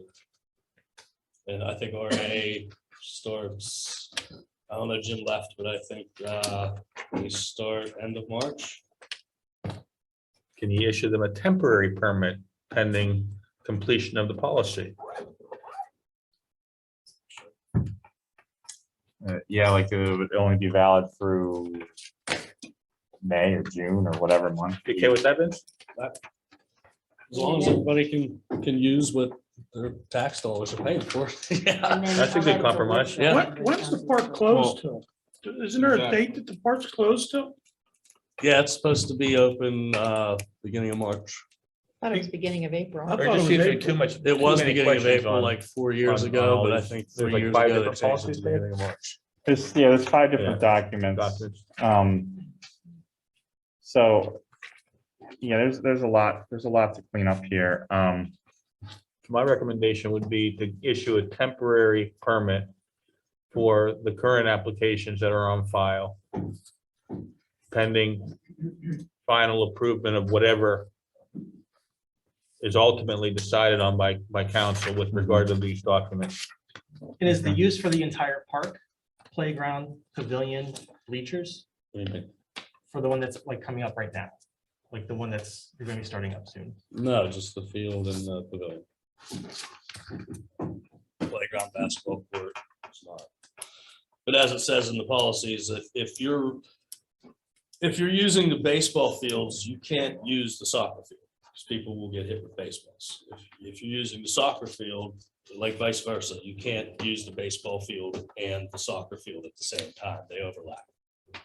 Well, and there is, I mean, I think there is, part of the reason why this is important and for council to consider is that any group or individual requesting a permit to use the park or a large portion of the park, I mean, that takes the use of that park away from other people, residents, kids that just want to run around in the field, whatever. So I think as far as having a process for giving priority so that someone's not monopolizing it, I That's think in the it's, policy also. You can't monopolize the park. well, but that needs to be like Yes. defined and clearly laid out as to what constitutes monopoly. But I think if we can issue a temporary permit through, I don't know, June 1st, that, or May 31st, does that sound reasonable, Christine? Not my honest opinion. Yeah. I think it's more work than it's worth to issue a temporary permit. I think, personally, I mean, the issue, for me, the issue comes down to, are people paying or not on the current applications? And I would say if your application is in and you use the old permit application, then we go with that. It's first come, first serve. You get it, that's it. Are these groups that have done it in the past, that used the field in the past? Can we look to see what happened last year? Many of them have used it in the past, not all. There is at least one, I think 2 new ones that are coming. And it's just, like I said, some groups, so far, everybody that's come forth is either a community group or a nonprofit. Some of them have paid, some of them have not. I've not cashed any of the checks yet because I don't know if I need to cash the checks. So that's really the issue for me, is like, cash them or not, but to issue a temporary permit, then that means there's follow-up and I have to like reissue a new permit. And, we have other things to do, like major sewer planning and like contract Well, we still have negotiations. the permit, the park permits in place. Right, so I'm just making the case to not do a temporary thing just because it's creating another administrative layer for a thing that's a pretty low ticket item relative to other major tasks that are at hand that need done this year. Well, can we make some type of a motion to just follow along with the old permits until we get this done and check to see if they've paid, if this group has paid in the past or they were exempt? What Vince is saying is that what nonprofits have been exempt from paying. Verona nonprofits. Yes. since Verona 2017. nonprofits, you're Huh? saying. Verona and nonprofits? Oakmont, because RAA is a Verona and Oakmont nonprofit. It's Riverview Athletic Association. So do we, I guess, is that something we can act on tonight, Craig, or do we need to push that to the workshop?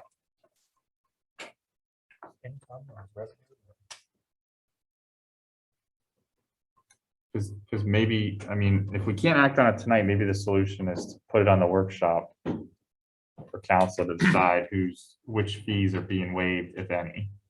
That's fine, but if they're gonna go forward on Sunday, they need some direction as to whether they're gonna be able to go forward. It doesn't need to be formal action. It won't be this Sunday, it will be next Okay. Sunday, because we got a lot of rain last week and we don't tear it up. How about if we just all come with questions at the workshop? That's how, I mean. that's the purpose of the workshop. Yeah, okay. Yeah, and that's what we're trying to do, but we're also trying to, Expedite. I understand that there's permits pending that we need to do something about. So I Well, they're think not gonna be within the next 2 weeks. They will be within the next that's 2 the whole weeks. That's what thing, we're is that saying. they're That's gonna the be, issue. Well, I thought There- you said you weren't sure. This is still March. No, well, and then Vince said that LBAF is planning on starting up, it was supposed to be last Sunday, but now that's deferred for like maybe another week. So that's definitely before workshop. And the person who wants to do the cornhole tournament asked that I call her after this week, because I couldn't say your park permit's approved. And she's like, well, if it's not gonna be approved, I need to know soon so that I can find some other venue.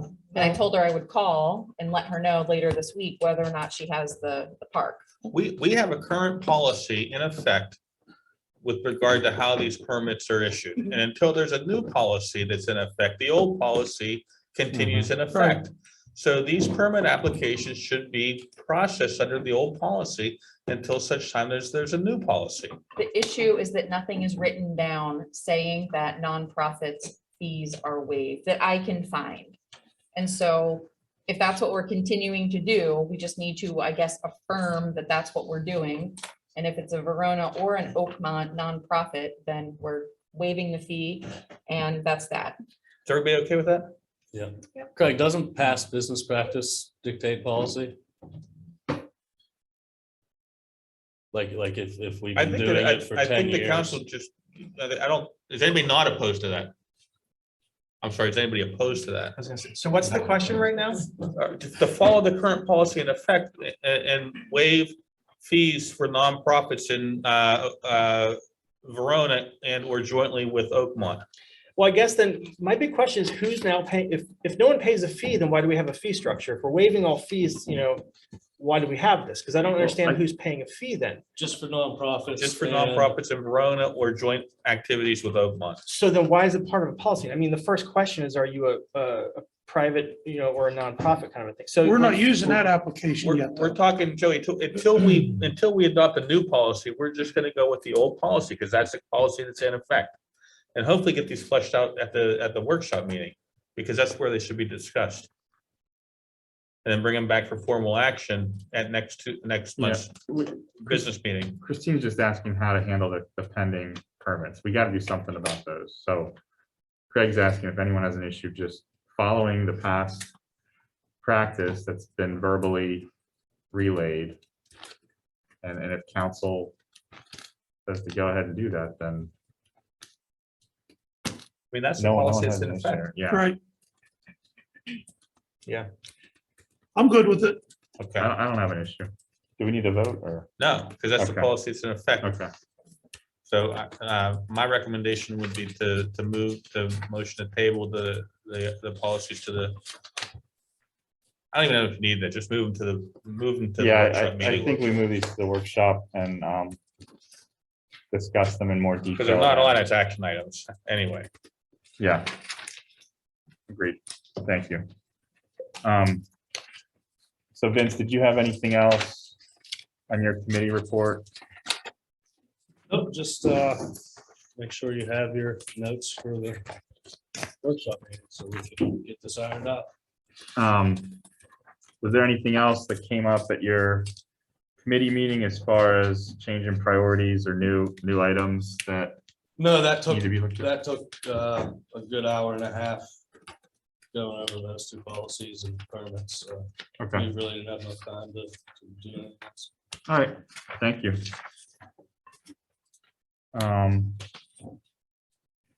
Next up, we have Public Safety Committee, Mr. Suchovich.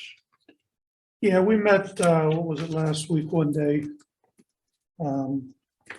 Monday. Monday, yeah, down here. We met in person. And we had 4 items, I think. It was pressed, it was the top things. One was the warming center policy. And we talked about it. And we thought we might have to coordinate with emergency management on when to open a warming center and not to, and where we're gonna have the warming centers, if there's gonna be one here, maybe one up the fire hall or something. Yeah, I already have that in place, yeah. So, yeah, well, we just wanted to, that's where our starting point was. So, and Rhoda and Vince can chime in if I'm not stating it right. And the next thing we talked about was parks and closures of South Avenue between ARB and Verona during winter weather. And we didn't know if that would be something that we could talk to AJ or the chief or the mayor, or we're just trying to get what we want to do. I mean, when there's a snow event, when there's a weather event, DPW knows that it's coming in. Go close the street, be done with it till the street, we're bringing this up. That's our thoughts. Go close, have DPW close the street and then whenever it's cleared up and the road's dry, then you open it back up. We had talked about the third thing was maintenance of private property with public funds. And actually Rhoda she was gonna take care of that, 'cause that's on property. She thought, she started it with community development. And the other thing we talked about was the ticketing policy. We know we need to raise the fee. We think we need to raise the fees on ticketing, on parking tickets and whatnot. I said, and I think they agreed, the signs are no parking signs. They're not a street sweeping sign. They're not I think weather permitting, if it's storming, rain and or snow, I don't feel the need that Annette has to go out there and endure that on a Tuesday or a Wednesday. But if it's a nice day and the street sweepers, up and running or whatever, they should be out there, you know, all winter. I mean, Tuesdays and Wednesdays, we feel. Why would we stop putting tickets? I mean, we did stop doing tickets when COVID hit, when everybody was working from home. But you know what? Listen, I'm retired. I have to go move my vehicle in the morning or the night before. You just got to think ahead. You know, I just feel it screws people up if you change if you say, oh, we're not going to do it today, but next week we might. I just think if you keep it every Tuesday and Wednesday, then there's no confusion. That's what we talked about, Rhoda and Vinci. If there's anything that I missed or you want to add? Basically, we were just gonna confer with AJ and then get into about the permit parking. We wanted to see what areas were designated just for permit and how many people are actually paying for Right. permits. Right, well, I did forget about that, yeah. Does that Well, go? and that through- would have the information on the permit parking. We handle the permits over there. Because I think there was only 2 parking lots. Well, not even parking lots. I used to park across from the hula bar and I had to get a permit. But I don't know if they're getting permit parking down here. They should. They do get permit parking down here And then on Center and Avenue. on Center Avenue. And Second Street. Second Oh, Street, Second exactly. Street. But there's usually no one parked on Center Avenue. There's sign is there. I think it's a green. I know of at least 2 people that have permits for this lot down here. Okay, well, we have The larger to one towards the create some railroad. kind of a policy.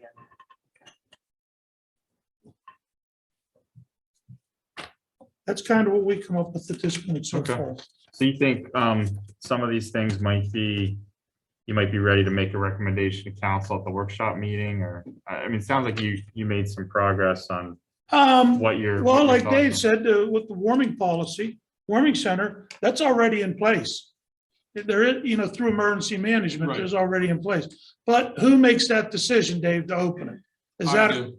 okay, so that question's answered then. Is it written down? Yes, I think the thing is, then the next step will be to write down what the policy is, and and it may be as simple as what you and Dave discussed, or what Dave already. Well, it's through the county emergency management. Right, once the county gives me information that the different communities have started opening warming centers, then I start opening ours in this building. But standbys, I have a list of the fire hall, churches and what have you, but we have to revamp all that. Mark Stanton took it over, I took it back over, he's no longer here. Yeah. Everything needs to be revamped and we're working on that. Okay. That'll take some time. So, yes, I think that, yeah. But in the key- meantime, we know what we're doing, so to speak. And I trust that it's not, I don't think it's necessarily to change what you're doing, it's to put that in writing so that Right. Policy. if you were gone and Ray was gone and Christine was gone and there was a new person starting the office and there was an emergency that they would know what the past practice has been and what it should be going Okay. forward. So that's really, some of the stuff is just put in writing what we're already doing, and maybe there's clarifications that need to be made. So that's all. Or contact information. If it says markstanton@verona.com, then it's just update contact information. Also, as we come up to summer months too, I mean, might be excess heat too, if we're in a heat wave. I've opened it up for heat also. Yeah, so I think just worth noting, because otherwise new people like me might ask, what do we do when what's too hot? When do we open this for air conditioning? When's too cold? So I think it would be helpful for even me as a new council person to know, so there's no hesitation when, flood hits, excessive heat, excessive cold. Yeah, and for borough staff, I mean, for the rest of the staff, the admin office, for the police, for DPW, so everyone knows. I mean, they may already know, but just so, again, if there's turnover, then we're not left wondering what the policy is, so. Ray, what we can do is one day, just in reference just to that, maybe we can come down here, Vince, and just go over and see what's in that clipboard. Yeah, let me know too. Yeah. What Yeah, I that don't is. I don't have a problem with that. Then we can all work together, and then if we have to retype something, I can do, one of us can do it. Okay, So let's do that. all right, yeah, we'll hook up. So is that it? Is that it, Ray? Anything Yeah. else? Nothing new or No. changes that come up? Nope. Okay. Thank you. Next up, we have Communications Committee, Mrs. Provenza. Thank you, Mr. President, and good evening, everyone. A newsletter has gone to the printer and should be in your mailboxes, hopefully by the end of the month. And I do want to extend a great big thank you to all the contributors of the articles and all the wonderful people too that do the ads. You're all greatly appreciated. Thank you so very much. Chamber of Commerce, the next meeting will be held actually on Tuesday, March the 15th at 7 o'clock here in our municipal building. It will be a monthly meeting, and also it will be the election of the board members.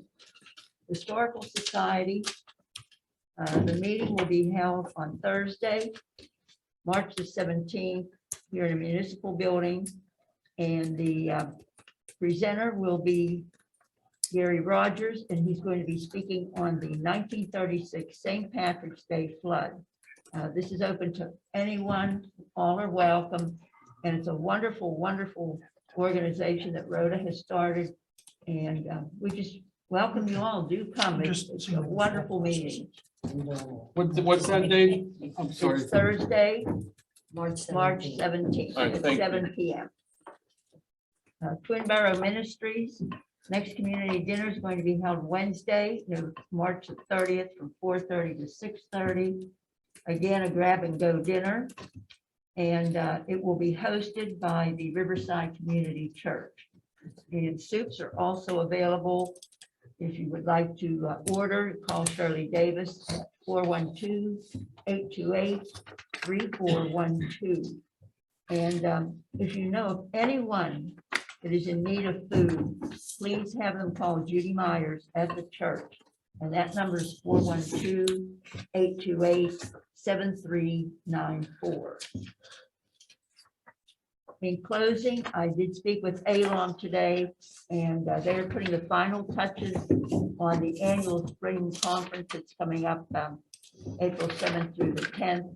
And if anyone is interested in going, I have the food and lodging reservation form here.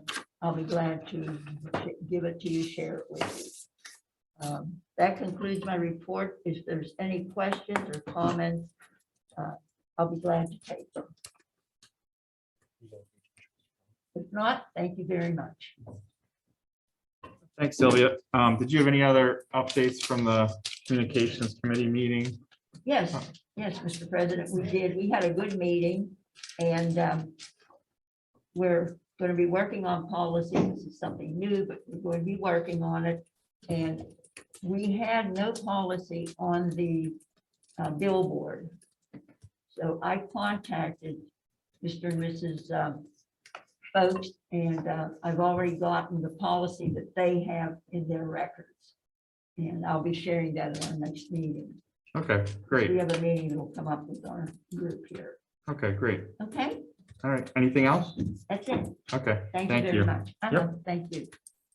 All right, next up, we have Infrastructure and Asset Management Committee, Ms. Redzak Showalter. Thank you, Mr. President. At our last meeting, I shared a brief update, not knowing we'd be moving this towards the business meeting, but in any case, we talked about prioritizing our different inventories that we'll be doing, and we agreed that streets, alleys, and municipal equipment storage were deemed among the higher priorities. We still need to solidify with the committee, and we will discuss smart workshop who will do particularly the street and alley inventory. Depending on the outcome of who is the person responsible for that, there's a number of different, actually a lot of free resources that the borough could utilize to complete those this year, which is very exciting. Our next meeting will be next Wednesday, as mentioned earlier.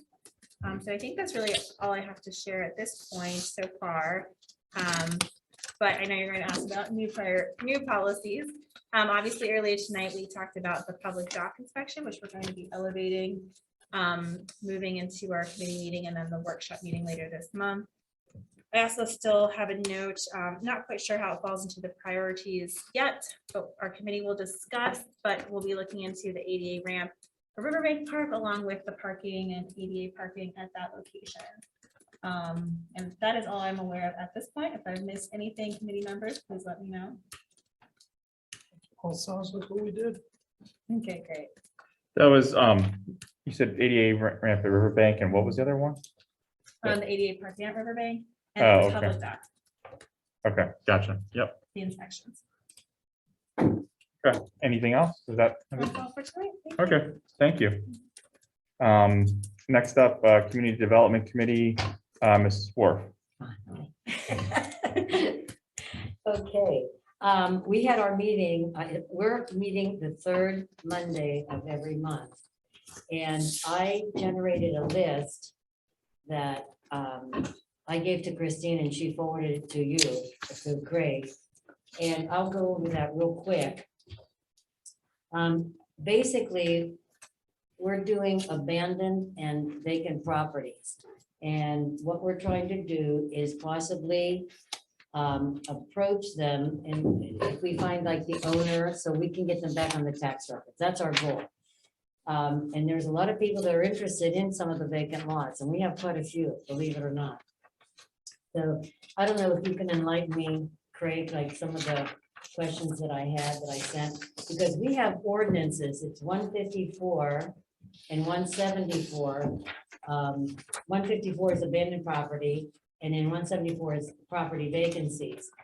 And some of the terminology needs to be revisited. And that's why I made a list, so I don't know if you can help me here. We need it. We created the vacant property ordinance. Yeah. I think it might even be borough-wide, but it was primarily focused on the business district. But I don't think it's ever been enforced. It has a gradual scale of violations. I don't think it's ever been enforced, and I'd be happy to get together with you and go through all these. I saw that you wanted an application on something. You know, yeah, because you know what, we're telling people, you know, we have an application to fill out, but because this is actually like on Eco 360, they don't have the application there. And how this all was triggered was an individual had sent Christine some questions. And when we were visiting them, we, you know, we're looking through them, we said, you know what, it is confusing. Let's you and I get together, whether it's on a telephone call or whatever, and just knock it out. Perfect. Okay. And going back real quick, when we were talking about getting together with, about demos and how to determine it, actually, Mike did a beautiful layout. And I think we all had a copy, received a copy of it, of what the process is. And then, so we can use that and create that as the policy. Sure. You know, so I can meet with Christine, I can, in fact, you're the one that gave it to us. Yeah, flow chart. Yeah, it was the flow chart, well, exactly how Mike determines, like, he inspects and determines blighted property on that. So I don't know if I need to reinvent the wheel here, or we can just use what he wrote as far as a policy for how to determine demos. That was a good chart. I'm waiting for a response. Oh, from me. Yeah. So, I mean, council can do what it wishes in terms of that policy. I do think, based on what I know about, you know, from my previous role, working in communities that were fighting blight, they frequently formed like basically a blight committee. And it was comprised of like the building inspector, the fire chief, a representative from the police department, basically people who would be like in the know about the process of, you know, if a building needs condemned, who would determine whether it needs condemned, how is it secured, what's the legal way to do that? Solicitor, you'd probably get, you know, brought in on that.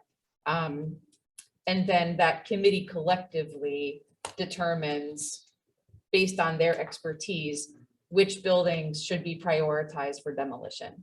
Okay, Just because there are a number of factors. right. And I have a lot of reading here about blighted property. And it's a wonderful program that I'm gonna have to, be more serious reading this. I was starting to read it, but there's a lot of information here. So, Yeah, and what Rhoda is referring to is this program called From Blight to Bright that has been, actually, our consultant Susan Hockenberry started it, but didn't have the bandwidth when she was at Local Government Academy to finish it. So the Pennsylvania Housing Alliance picked it up, and because they could get grant funding to actually produce it. And it's a phenomenal, let me just Google Blight to Bright and it comes up. And it's a phenomenal series of tactics and recommendations to deal with these issues. And like, it's really a workbook manual. Here's what you do to work on this. But it's a much larger conversation and there are a lot of pieces to it. absolutely. And again, I can concur with Craig, at least to get those two ordinances, more refined. And then we can worry about this blight, because this is a project in itself. We'll talk tomorrow. Yeah, okay, good. Thank you. That's all I have. Thank you. All right, anything else? That's all you got, Rhoda? Nothing else from the committee meeting? You mean from COG? No, Oh, your community development. oh, yes, committee, yes. if there's- Basically, we were just working on that. Yeah. Okay, all right, But I can't get any further until I talk with them. okay. May I ask a question? I think is Keep it simple. Yeah. related, yes. Is your committee planning to be involved with the planning commission's effort to start working on a grant for the comprehensive plan? No, we weren't approaching that. No. Okay. The comprehensive plan is listed under the I saw, committee, yeah. but I was hoping we would put that on hold until, we got more resources and money, actually. But I see what you're doing about the walking. So there is an opportunity to take advantage of the grant for the walking if we apply this upcoming cycle or the fall cycle. And I wasn't sure whose domain that's currently falling under. Well, it's probably under my group, but I was hoping that we would get together with Christine at the next meeting or have her attend the next meeting. Because I think there's a lot of steps that we have to take before we get into that aspect of the comprehensive plan. We have demographics. I mean, you have a lot of, stats to get together and things before, we decide like, where are we gonna have a walking path? So, but I think it's a great idea. Sure. It's just, I don't know if we're ready for that. Christine, you want to chime in or? Well, the intern will be starting the comprehensive plan this summer Perfect. on the demographics and housing sections, time permitting, because the primary project that the intern will be working on is actually putting together the vacancy list borough-wide, bucketing properties into vacant buildings versus vacant land, that kind of thing. But that person will be starting that process. And I mean, I feel like the comp plan is a whole other separate large conversation that nobody really wants to have at 9:39 on a Tuesday night. That's fair. I know there's a meeting Thursday and I wasn't sure if you, Rhoda or you, Christine, were planning to be involved or not. It depends if I have childcare, since it's in person is my understanding. I'll attend the meeting, yeah, but as far as, committing to a comprehensive plan, I haven't started that. I'm trying to do the other, parts of my committee as far as actually abandoned property and vacant. That's basically what I'm trying to do right now. Okay, anything else? Is that it? We can just go right on to, well, while we're on you, Rhoda, if you want to just mention anything from COG, you have anything to report back from COG? Nothing urgent right now. Basically, it was about the ambulance service is what their focus right now is. And we sent out an application and I gave one they had requested that every municipality fill out information. They're gonna try to do a study to try to help the ambulance service because they're in a financial difficulty. And that's where we're at. I sent it to Christine. I think you forwarded I it. sent it already. Yeah, so they're trying to, they need a starting point to find out where's their problems, where financially. And it's difficult because we're not sharing a lot of information. They're not sharing a lot of information, so we're at a standstill. basically. Yeah, okay. Anything from ALOM additional, Sylvia, other than what was in your report? No, that was it. Dave. That was it, Yeah, okay. they're just finishing up everything for the big hall. Yep, okay, I actually spoke with them today. okay, great. Thank you. You're welcome. All right, we'll move on to new business. The first item of new business is a resolution to contract with Resnick Landscaping for 2022. Here.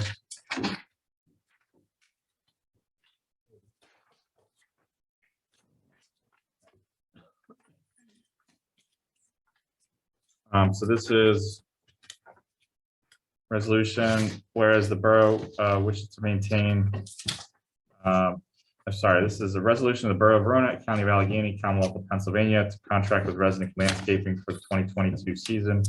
Whereas the borough wishes to maintain the property owned by the borough for health and safety purposes, as well as for the enjoyment of residents and visitors. And therefore, be it resolved, the council of the Borough of Verona will contract with Resnick Landscaping for the 2022 season for a total of $7,775, 13 biweekly payments of $598. Christine, did you have anything to add to this? Well, one of the questions came up about, what's in the contract? What is it about? And so what's written on this, this proposal, just to report that out, includes biweekly landscaping maintenance for Doughboy Memorial Park, the Borough Building, the Verona Welcome Sign and Pylon, Railroad Park, and tree beds, 34 in total. And it's based off of 13 biweekly landscaping maintenance services. And then the services that are included are biweekly removal throughout the borough, including the garden areas, sidewalk steps, fencing, islands, guardrails, and curbs, removal of dead shrubs, tree branches, and vegetation, all landscape-related debris blown from sidewalks, parking lots, and roadways, and then hauled away, mulching and edging of all landscape beds that are currently mulched 1 time per year in the spring, trimming and pruning of shrubs 1 time per year, spring cleanup / cutback of perennials 1 time per year. And this is the 2022 quote is $300 more than the 2021 quote for the entire year. I have a question. Is this just include the one Verona welcome sign? We have 2. As far as weeding around the welcome sign. Well, it says the pylon. Yeah. Yeah, but I'm talking about the sign leading from Oakmont into Verona. I don't think they Yeah. ever did anything No, down it's- there on that hillside. It's not included because around the welcome sign and pylon on the south end, there's landscaping. I mean, there's. No, I was just talking about weed removal in Vince, general. what the street department does is they get their weed whackers and they go up over the viaduct down to, the borderline. Okay, I just wanted to know Yeah. if Resnick was taking care of that or if Yeah, the street DPW department was. always took care of that part. Okay. He's done a nice job. Yes, I mean, I understand, I heard the public comment earlier. I know 2 years ago, we had issues with Resnick early on, and I believe at the time, I mean, it took a little while and we had some growing pains, but we worked through those. And from what I understood last year, they did do a good job. I'm not aware of any complaints. This is the first I've heard of issues. I'm not supposed to say anything, but can you read off are they responsible for, you said trimming and maintaining, shrubage, correct, and perennials? Shrubs, trimming, pruning of shrubs and spring cleanup / cutback of perennials 1 time per year. So if the pavilion is included in that, which I'm not sure if that was or not, that was not completed last year either. As the rose bushes were not cut back in either location, to which they had disease and demise that's occurring this year that the garden club's trying to figure out what to do with. But that was not cut back last year and not appropriately maintained. And again, the comments regarding the grass and the hostas was regarding this year. And that was witnessed by all of the garden club. So that's just something to be aware of. They did not complete everything from this year. You can go look at the roses out by the pavilion right now and see the damage that They should have cut them back in. because that's done in March. Those are, yeah, knockout roses. So for minutes, just inspection on services provided, probably something we should just be mindful for this year and just hold them by contract. Right, and I mean, if they caused demise because they didn't do it last year with the ramifications that the borough has regarding those. You know, redone, taken out, you know, what's your policy regarding that? Because now we have 6, 8 dead roses. Thank you. Good, thank you. So if up to council, if we want to make a motion to pass this resolution to contract with Resnick, or I'll make the motion, and then we'll have discussion, I'm sure, but I'll make that motion. All right, first by Mr. Warren, I'll second it, but with a question here. second by Mrs. Wharf. Or it's not even a question. Any questions or comments? Yes, I have a Yes. question. Comment. Can we present this and say this, and you did a great job, but we're having a little bit of a problem with the roses? And, you know, maybe we can approach it like that and say, you know, because they're diseased now, would you be kind enough to, you know, replace them and then we can continue on? You know, approach him and see what his attitude, you know. Well, what you his- guys are the boss, you just tell them. Yeah, This is the way it's gonna be. If you want the contract, this is what you need to be done. exactly. Well, yeah, but he needs to see, he has to see him if he's a Well, exactly, landscaper. but I'm He saying can you're see the it. boss. This board's the boss. Right. Yeah, Yeah, They need to be held liable for any damage that they Right, right. did. I mean, we go through this personally, you know what I mean?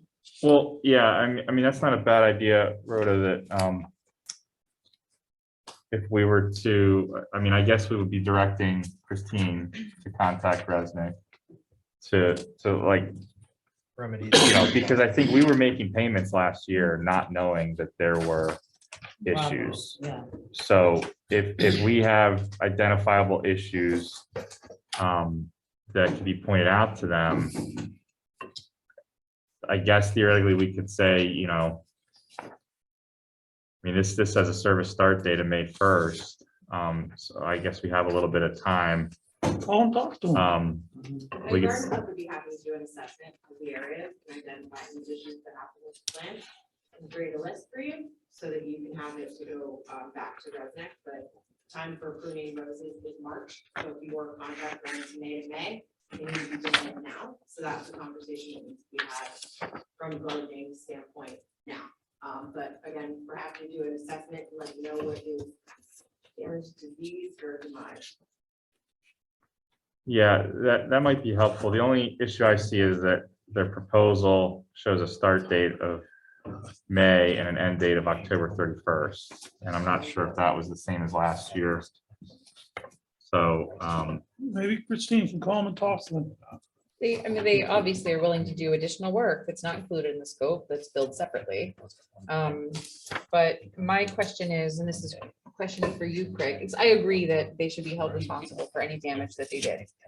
Are we in a weaker position because we didn't point it out to them last spring that they did not cut back the roses or other things that they were supposed to?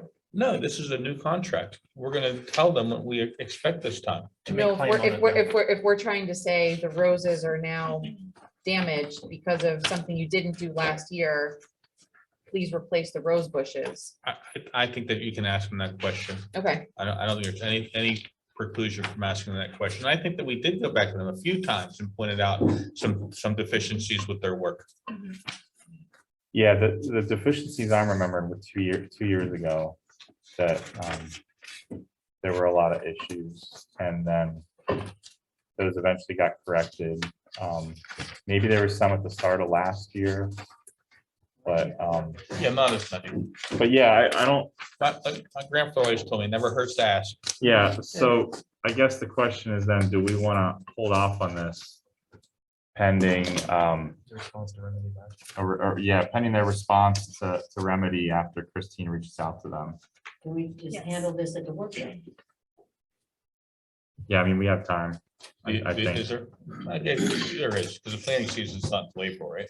Yeah, I mean, and, well, the roads, sounds like the roses would have to be taken care of this month, but if Christine's gonna reach out to them, you know, in the next few days, then we'll see if they address it. And if they don't, maybe we have time to move on and get a quote from someone else. And you know, worst case, if we had to pass something at the April business, I think there'd still be time to start doing the weeding and mulching and everything by May. So does anyone else have comments or thoughts? No, I'm in favor of the new contract, but I'd like to remedy last year's, so I think it's a smart way to proceed. And then maybe this year, now that we have a little bit more capacity to keep an eye on, you know, when they're billing, checking on their work and before paying. Who is checking on their work? Well, I don't know. That's a question. It's a question. That's a, perhaps we could do that, and I don't know how we would do that or who. Doesn't garden club also check on the work? Offer to check on their work in totality throughout the entire year as to do an assessment of the current damage on the Okay. Because their contract ran from May to October, how they're Well, responsible? this isn't a public comment period. There's a motion on the floor for council to discuss. I appreciate the input from the garden club as it's very relevant. I guess, are we rescinding this motion? Yeah, so I'll rescind the motion. I think next steps for outreach by our secretary would be proper, and I'd be willing to discuss this again at workshop for approval. Okay. Rhoda, do you rescind your second? Yes, I'll Okay. rescind it, yes. All right, so those have been rescinded. Christine, you're gonna reach out to Resnick. You're good on that? You have enough information or direction? I will, after the garden club provides their assessment of the damages that exist in the garden areas. Okay, great. Thank you. All right, so moving on. Next, we have a resolution to contract with Milt's Great Lawn for fertilizing in 2022. This is a resolution of the Borough of Verona, County of Allegheny, Commonwealth of Pennsylvania, to contract with Milt's Great Lawn for the 2022 season. Whereas the borough wishes to maintain the property owned by the borough for health and safety purposes, as well for the enjoyment of residents and visitors. And therefore be it resolved, the council of the Borough of Verona will contract with Milt's Great Lawn for fertilization for the 2022 season for a $1,801.20 for Cribs Field and $825.17 for Railroad Park / Borough Building Area and $398.24 for Riverbank Park. These prices reflect a 5% discount if prepaid for the season.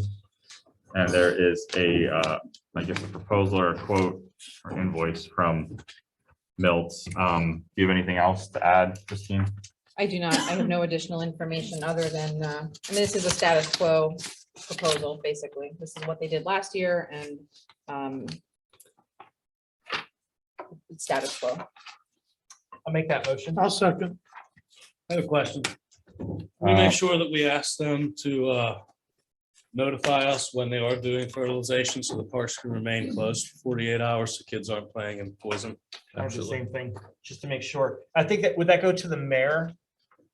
Or how, like, to the borough, or like, how would we sign that, or just lock the field? Some of it's just open. I think as long as Christine Signage. knows, she could just tell the police to leave the parks Well, closed. if for it's 48 during the week, hours. the street department will just, Christine can tell them when they're coming, the street department will lock it. Okay. You know, they won't open it.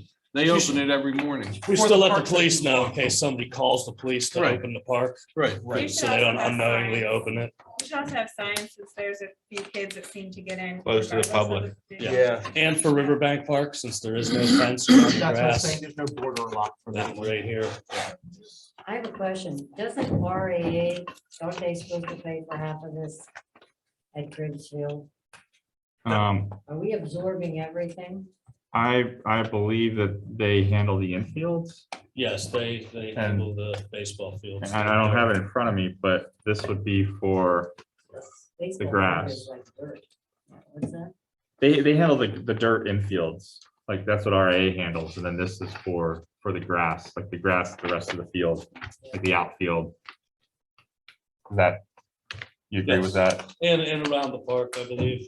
They Yeah, fertilize the grassy from the areas fence around to the the park. sidewalk, stuff like that. Yeah. The only thing I want to note on here is we're having a discussion on this, is that no individuals or groups are weeding, seeding, fertilizing. Like, this is the service that we have for our community. Is that correct? Like, there's no other third party or other Right. weeding, seeding. There shouldn't be. Okay. Well, I mean- LBAF has had permission from the borough in the past to just put unfertilized seed down in bare spots when needed. So, But you'll bring that to council for us to know in advance. if that's what council wants, they never wanted it before, but I mean, I I wasn't think thinking of that, cribs, I was thinking of other spots, but just in general, I don't want anyone to, and I don't know what anyone's pulling from their garage or what they're ordering from Amazon online and putting out, but if we're gonna be cautious not to have people and kids playing for 48 hours, I don't want to assume that, I wasn't thinking about Cribs Park, I was thinking of other spots, but the idea of this is the service the borough pays for, this is the service that's been insured, like this is the service. We're not having anyone else do other.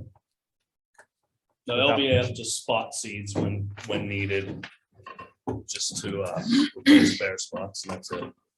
and do we feel that this is, I mean, I know they've done this in the past, year after year. I mean, do we feel that this is a safe and proper service for these fields? I don't know enough one way or another. I honestly can't tell the difference from when it wasn't being used and when it was. Has it been bad in recent years in any spots? No, I mean, since they Other than installed the usage. drain, it's been a lot better at Cribs because it's not a swamp up there anymore. But I still, you can't really see that it's being fertilized. Like when, probably about 8 to 10 years ago, I think it was, Oakmont Golf Course came and they plugged and rolled and seeded the field and they looked beautiful. But that was 10 years ago. I haven't noticed. Like you can't go up there and say, oh yeah, you can tell that they fertilized 2 weeks ago because the grass. They is usually all-" spray it on, you're not gonna be able to see it. Yeah, well, I mean, you can't see a difference in like the grass color or how full it comes in. The fields also never rest, like literally never rest. Yeah. We don't Right. close down the parks for, a week or two in the middle of the season to let the grass do its thing and be healthy grass. Last year, you had all the construction with the Yeah. the pavilion. I'm just saying it was brought up back when Jerry was the manager and we asked if it was being fertilized because he kept saying it was and we didn't notice, RA didn't notice, nobody could really even notice that it was being. Well, I don't want to drag this out, but the one main thing is it should be aerated. We don't aerate it. Yes, The ground has to breathe in order to get a rich, strong, growth. It's like anything else. yeah, it needs plugged, bad. So that might be something to look towards for future. I was just gonna say budget, if you guys want to help mention this as we draw closer to the fall, I think it's something we should consider. In addition for next year, and hopefully this keeps our grass green for the year and we stay off of it for the first 48 hours. All right, so there's a motion on the floor. Any other questions or comments? All those in favor, please say aye. Aye. Aye. Any opposed? All right, motion passed. Next, we have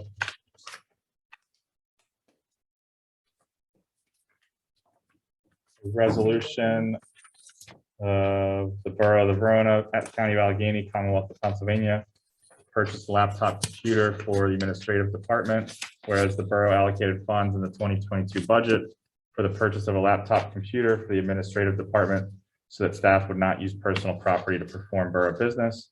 And therefore, be it resolved, the council of the Borough of Verona will purchase a laptop computer at a cost not to exceed $1,500 as budgeted. Make that motion. Second. Okay, first by Mr. Warren, second by Mrs. Wharf. Any questions or comments? Glad to have new people using new computers.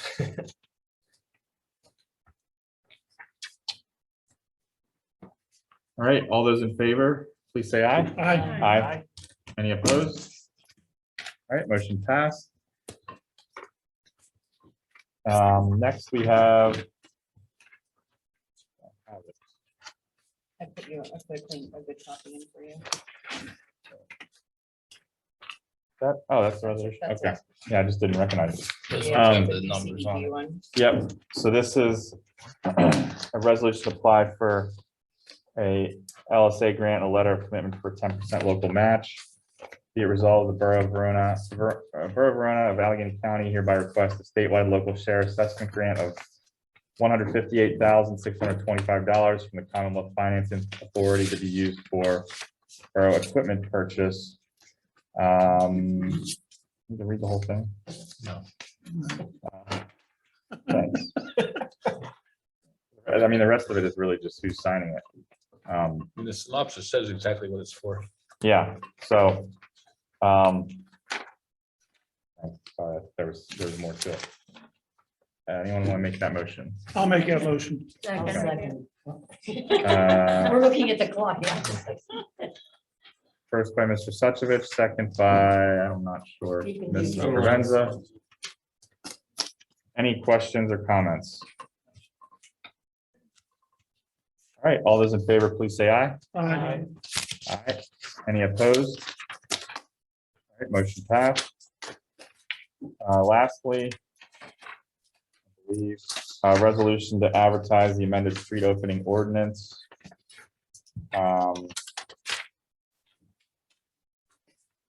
Resolution of the Borough of Verona, County of Allegheny, Commonwealth of Pennsylvania to advertise the amended street opening ordinance. Whereas the borough is committed to preserving the roadways as best as possible, while at the same time allowing utility companies and others to make infrastructure improvements and repairs. And therefore be it resolved, the borough will advertise the amended street opening ordinance. You all have a copy of that. Anyone wishing to make that motion? I'll make that motion. Second. First by Mr. Suchovich, second by Mrs. Provenza. Any questions or comments? I just had a question, Craig. I know there were some corrections made. There might, I didn't get a chance to check the latest and greatest. There might have been a couple other minor There were, typos, but if we advertise this, if there are any minor revisions we need to make, we could make those before it passes. you can make any minor, as many minor corrections as you want. If you make Okay. material changes, then that could change things, but yeah. I changed flagmen to flaggers. That was one of the changes. I changed Allegheny Valley School District to Riverview School District. You know, minor things like that, that just conform to this community. Okay. And everything else remained the same. Okay. But yeah, I don't want to pull this up there, because I know this is important to advertise timely. I think you said by Thursday you were hoping to, so. Yeah, I'll get it in by Thursday if I can get it in, you know, if I can get it to the paper tomorrow morning, Friday at the latest. Okay. Any other questions or comments? All right, all those in favor, please say aye. Aye. Aye. Any opposed? All right, motion passed. That concludes our new business. At this time, council will hear comments from the public on public related items. please approach the podium or raise your virtual hand. Clearly state your name and address. Limit your comments to 3 minutes. Seeing none online, but we have someone in person. Good evening. Don Wharf, 636 Third Avenue. Yesterday, at the request of Christine, the borough manager, the Verona newsletter held a meeting with her, and as a sort of a fact-finding meeting to find out the dynamics of organization and procedures that we follow. A lot of interesting things were learned from this meeting. One important and potentially harmful thing for the newsletter is that we found out that the budget for the newsletter was down to 0. It's a line item, but I think it's down to $0. And I think we went from 6,000, and we discussed this at multiple meetings. It went down to 4,000. And we just discovered that it's down to 0. There's no money for the newsletter as a buffer. Now, we hardly ever use that money, but it is a buffer to offset any potential overpricing of services. And this has the potential for serious problems for the newsletter. We do collect most of the money, thanks to Sylvia over here, who is the ads person, and she does a wonderful job and raises probably 100% of the money 99% of the time. But there is that potential for over budgeting or under budgeting, you might say. So I don't know what we'll do with prices of gas going up. Postage is probably going to go up. Expenses of publishing the newsletter will probably be going up. And I don't know what in the short run, we can't do much about it right now, but we're going to have multiple meetings. I think down the road in time, we can probably solve many of these problems internally. But for the short term, I'm asking the borough to consider, if there's a need, and hopefully there won't be a need, to support us as a loan guarantor, or I guess the word, I'm not sure if that's the word or not, guarantor or whatever it is, to help us meet our bills. Otherwise, we're going to have to probably dig into our own pockets and pay the printer for this newsletter. But as I say, down the road, we probably can solve all these problems, but short term, we may have a problem. And is there anything else? Angela, do you have anything else to say? Sylvia, you have? Angela, 521 Center Avenue. Yeah, as of now, the borough had paid our January bill, January, February, March newsletter. They paid that for us because Ray Rogers bills the borough, and then the borough had paid that. And then what the newsletter does is bring the checks down to cover the cost of that. We were short in January, but thanks to Sylvia collecting the money that she did for the next issue, we're going to pay Christine for the prior bill. So as of now, as of tomorrow, or the next day, there's not going to be any money out of the borough, but she has fronted the bill for January, not knowing. And me not knowing, I thought I saw it in the budget. I thought I saw $4,000, and I did misread the budget, or else I would have brought this up before, while you were doing the budget. So I think we all missed it. But historically, it's been in there for $4,000. I don't think we drew much of it in the past. We pretty much covered all the bills, but we have some months where we are running short and we do need a little bit of help. We might play catch up on the next issue, but we still need to pay that bill. Ray Rogers still needs to be paid. So, but years past, we had allowed, and this was when I was on council before, we used to allow $6,000 yes, a year. and then we had talked about that and brought it down to 4 because we really weren't touching the money. Every once in a while, we had to pull something out of there just to kind of cover us, maybe till the next issue. We don't have a lot of reserves in our bank account. I keep $200 extra dollars in there just in case I would have to refund somebody. But we do not have, we do not make any profit. The newsletter, when it's probably going on 20 years, that newsletter, when I started it, and it was self-sustaining, basically. Yeah. But Jens are right, the borough, it is a borough newsletter. It's not a private individual. The borough was, when I started, fully responsible for any payments that, that whatever we collected on the advertisement. The advertisement basically paid for it. Yes. And now back then, things were a lot cheaper too. And I realize everything has gone up. Yes. But yes. that is a borough newsletter. It's not a private individual newsletter, and the borough always did put money in the budgets. What happened this year? I have no I idea. missed it. I really did. I really thought I saw 4,000 in there. That's what, or I would have raised it. I would have raised it, the question right away. I did miss it. No, I just want to make that clear Yeah. to everybody. That a lot of people don't realize that is run by the borough, but private individuals, We can have some really great months for It's not- advertising. It's not run. It's not run by the borough, Dave. It's a borough. It's always been with the borough when I started it. I'll take it. I'll do all the legwork, but it's run by the borough, so to speak. It's not run by the not. borough. Okay, it's not run by the Check- borough. Checks They're are running made it. payable to Verona Verona newsletter, newsletter. not to the borough. And yeah, we have our own account. All right. Yeah. I understand what you're saying, Dave. Yeah. I understand. We've got we're brainstorming a lot of different ideas. One is becoming a 501c3. We could probably do that, without too much difficulty, but we haven't done that. We have never done that in the past. But now that we realize what's going on, after we had the meeting, we were informed, and we have to start thinking about doing that. And we have other ideas too, but in the meantime, in the short term future, we might need some support. I think, like I said, we'll be able to cover the last bill with these funds, but there's gonna be another bill coming up. And sometimes I can't pay that bill until the next issue comes out. So I'm kind of backtracking, but we just need to make sure that It would take a lot of worry off our shoulders if you would. we can't pull money out of our pockets to pay for the newsletter, basically.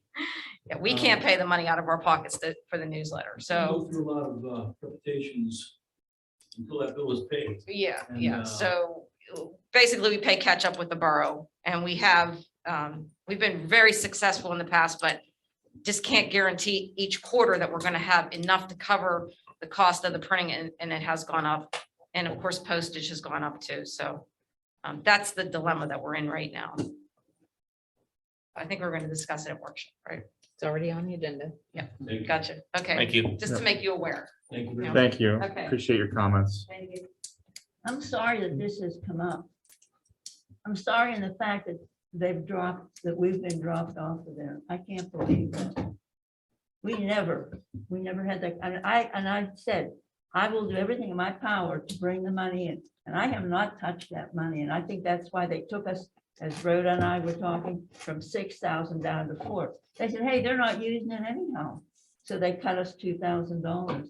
But to cut us completely, I think that's quite wrong. Well, I mean, so I did much of the budget, and the reason it's 0 is because nobody indicated to me that there needed to be some line item that was equal to $4,000. So this is just one of those things that, if the groups have a budgetary need and they do have a line item associated with them, it just needs to be communicated to me. So that Well, I it was can, always in there, Christine, and it just was an automatic. Well, It was it's something that we was can set plan. aside automatically. Well, something we can plan. She came in cold turkey, not knowing. Right. I mean, I was here 4 weeks when I started the Yeah. budget, Oh, okay. and Well, I'm not pointing We the went finger through this there. public Yeah. meeting before you came, and that's how it was brought up about that money, and you had no idea at the time. But see, now we do, we're aware of it, so we'll be planning. We'll yeah, figure it out. same, Yeah. It was an automatic, Christine. I'm not Sure. pointing a finger that you did a crime or anything. I don't mean it that way, but it was an automatic every year. And when you didn't see it like from last year's budget, is that what you mean? so I made the budget based on what was just happening in terms of in QuickBooks within the 2021 budget. So it was based on what really happened in terms of expenditures and revenues. It wasn't based on anything, because, frankly, the only person who provided me any budgetary information other than with related to capital projects was the mayor and his request for additional police officers. I did not get a budget from any other group submitted. So I did the best I could do with the information I had, being here 1 month when I started that thing. And so there's nothing in that Excel spreadsheet that indicates this is a standard thing that carries forward every year. It just doesn't exist. Thank you for explaining. I It's an didn't oversight. know it worked that way. That's all. Yeah, I mean, and there are a lot of, questions about doing that budget moving forward. There are, certainly, groups that said, oh, well, there was a fund for that. It's like, no, there wasn't. Like, there wasn't a fund. There was like a notepad that somebody kept on the side of their desk that might have kept a running tally, but there isn't a formal fund for it. And so those are things that, need to get communicated during the budget process so that they aren't left out just based on, like I said, I had to go off of what was in QuickBooks for the year to say, okay, well, if we do the same thing in 2022, what's that going to look like? I appreciate the explanation. It certainly wasn't something that was intended to be malicious or anything. Oh, It I was just, wasn't even furthest thing from my mind. I just didn't understand. We always thought it was an automatic because that's how it worked before. They automatically allotted this much, even though I haven't used it. This was the first time now, and we'll give the money back because I brought in a sufficient amount this time. But see, sometimes we have more ads one quarter and less the next quarter. So it doesn't always balance out perfectly, and that's what the rules are. I'll just keep seeking new ads, that's all, which I do, but I will continue. Maybe, I don't know if anything can be worked where there's some money somewhere that's we can be juggled around, and if not, we'll just keep trying. I hate to see the newsletter go. I really do. People like it. And it's Sylvia, a source of advertising, telling people what's going on. Sylvia, do you think this is something that could potentially become part of the borough under the communication committee? I'm sorry, I could barely hear you. Mask muffle, sorry. Do you think that for the future of the newsletter, that this is something that could become part of the borough officially, perhaps under your committee? Possibly. But there's other options. We can be putting it on the website and then maybe just have 100 printed out and we'll put it to the businesses. And this will encourage people to go to these businesses to pick up a newsletter. So that may be, plan B. Yeah, I think these are good discussions for the workshop. I mean, I don't want to dismiss the importance or anything, but I think these are discussions to be had at the workshop. So I think there's a lot of ideas that can be discussed further. I think we can work towards, a solution that's good for everyone. Okay. So, All right, thank you. all right, any other public comment? We have none online. We have someone in One in person. My name is Rachel Suchovich. I live at 743 3rd Street. I guess I just have a comment, more so maybe a request in regards to the tragedy that happened in Oakmont. Last week, I've been keeping up to date like on the GoFundMe, and there's been a lot of local organizations and businesses in Oakmont, Penn Hills, and Verona that have been showing their support with a monetary donation. And I think it would be a really nice gesture for Verona Borough to donate some monetary figure. I'm not saying it should be a big amount, but I think it would be really nice, especially with Oakmont and Verona being so tight knit. I think it just goes hand in hand. It would go a long way in case, knock on wood, anything would ever like that happen in Verona. So with that being said, I hope that maybe you guys in a private meeting could talk about maybe a small donation to that GoFundMe organization. And then that way, like I said, knock on wood, if anything would like that happen in Verona, that the surrounding communities would have our back. That's all. Thank you. Thank you. Thank you. Rachel, can you tell us more about the GoFundMe? Is it going directly to the family? Yeah, so the owner, his name is Greg. I don't know him personally, but he's the owner of Fox's Pizza in Oakmont, and there was an armed robbery. Not sure what day it happened on, but he was shot 6 times. I know I think one in his spleen, stomach. He got shot in both femurs, both of his legs are broken. And there's just a lot of local businesses helping out with that. I don't really know the details. I know he's still in the hospital and he's doing well, but I think for the time being, Fox's Pizza is closed. I think they're opening tomorrow. Okay, well, they're Shop open. at Fox's. Yeah, Yeah, my I was point gonna say, as a being, show of force, I appreciate that sentiment. I think families and individuals as well, and students, and, everyone's chipping in. And I think the word of encouragement I'm hearing is that we all need to show as Verona that we support them, which I fully do as well. right. I understand it didn't happen in Verona, but down the road, you never know if it could happen. So just keep that in mind. That was just my suggestion. And similar to mutual aid, I mean, Thank you. yeah. Well, I can tell you this, I know the kid personally, and I know there's a lot of times he has personally donated gift cards from his store to different organizations that are having fundraisers and Yes. things like that. Great. During great. COVID, he was delivering pizzas to all the nursing homes Right, that want right. also for free. It would be difficult for the borough to do it, but I know I personally would be willing to make a contribution on behalf of the borough. Would others be interested in doing something like that? I would too. I think it's a personal thing if you want to do that. But really, we're dealing with taxpayer dollars. so Well, have to no, be we very could all conscientious. throw in No, personally that's what I'm saying. If and we do send it there individually, it's your business. as yeah. Verona Borough. Correct, yeah. True, yeah. The text blast, website. Well, they have a GoFundMe, so you can, go through that and donate. All right, if no other comments, then I'll take a motion to adjourn. So moved. Second. All right, first by Mr. Suchovich, second by Mr. Provenza. Any questions or comments? All those in favor, please say aye. Aye. Any opposed? Motion passed. Thank you all. Have a great night. I just sent Christine the details of that GoFundMe. She can circulate it to everybody, so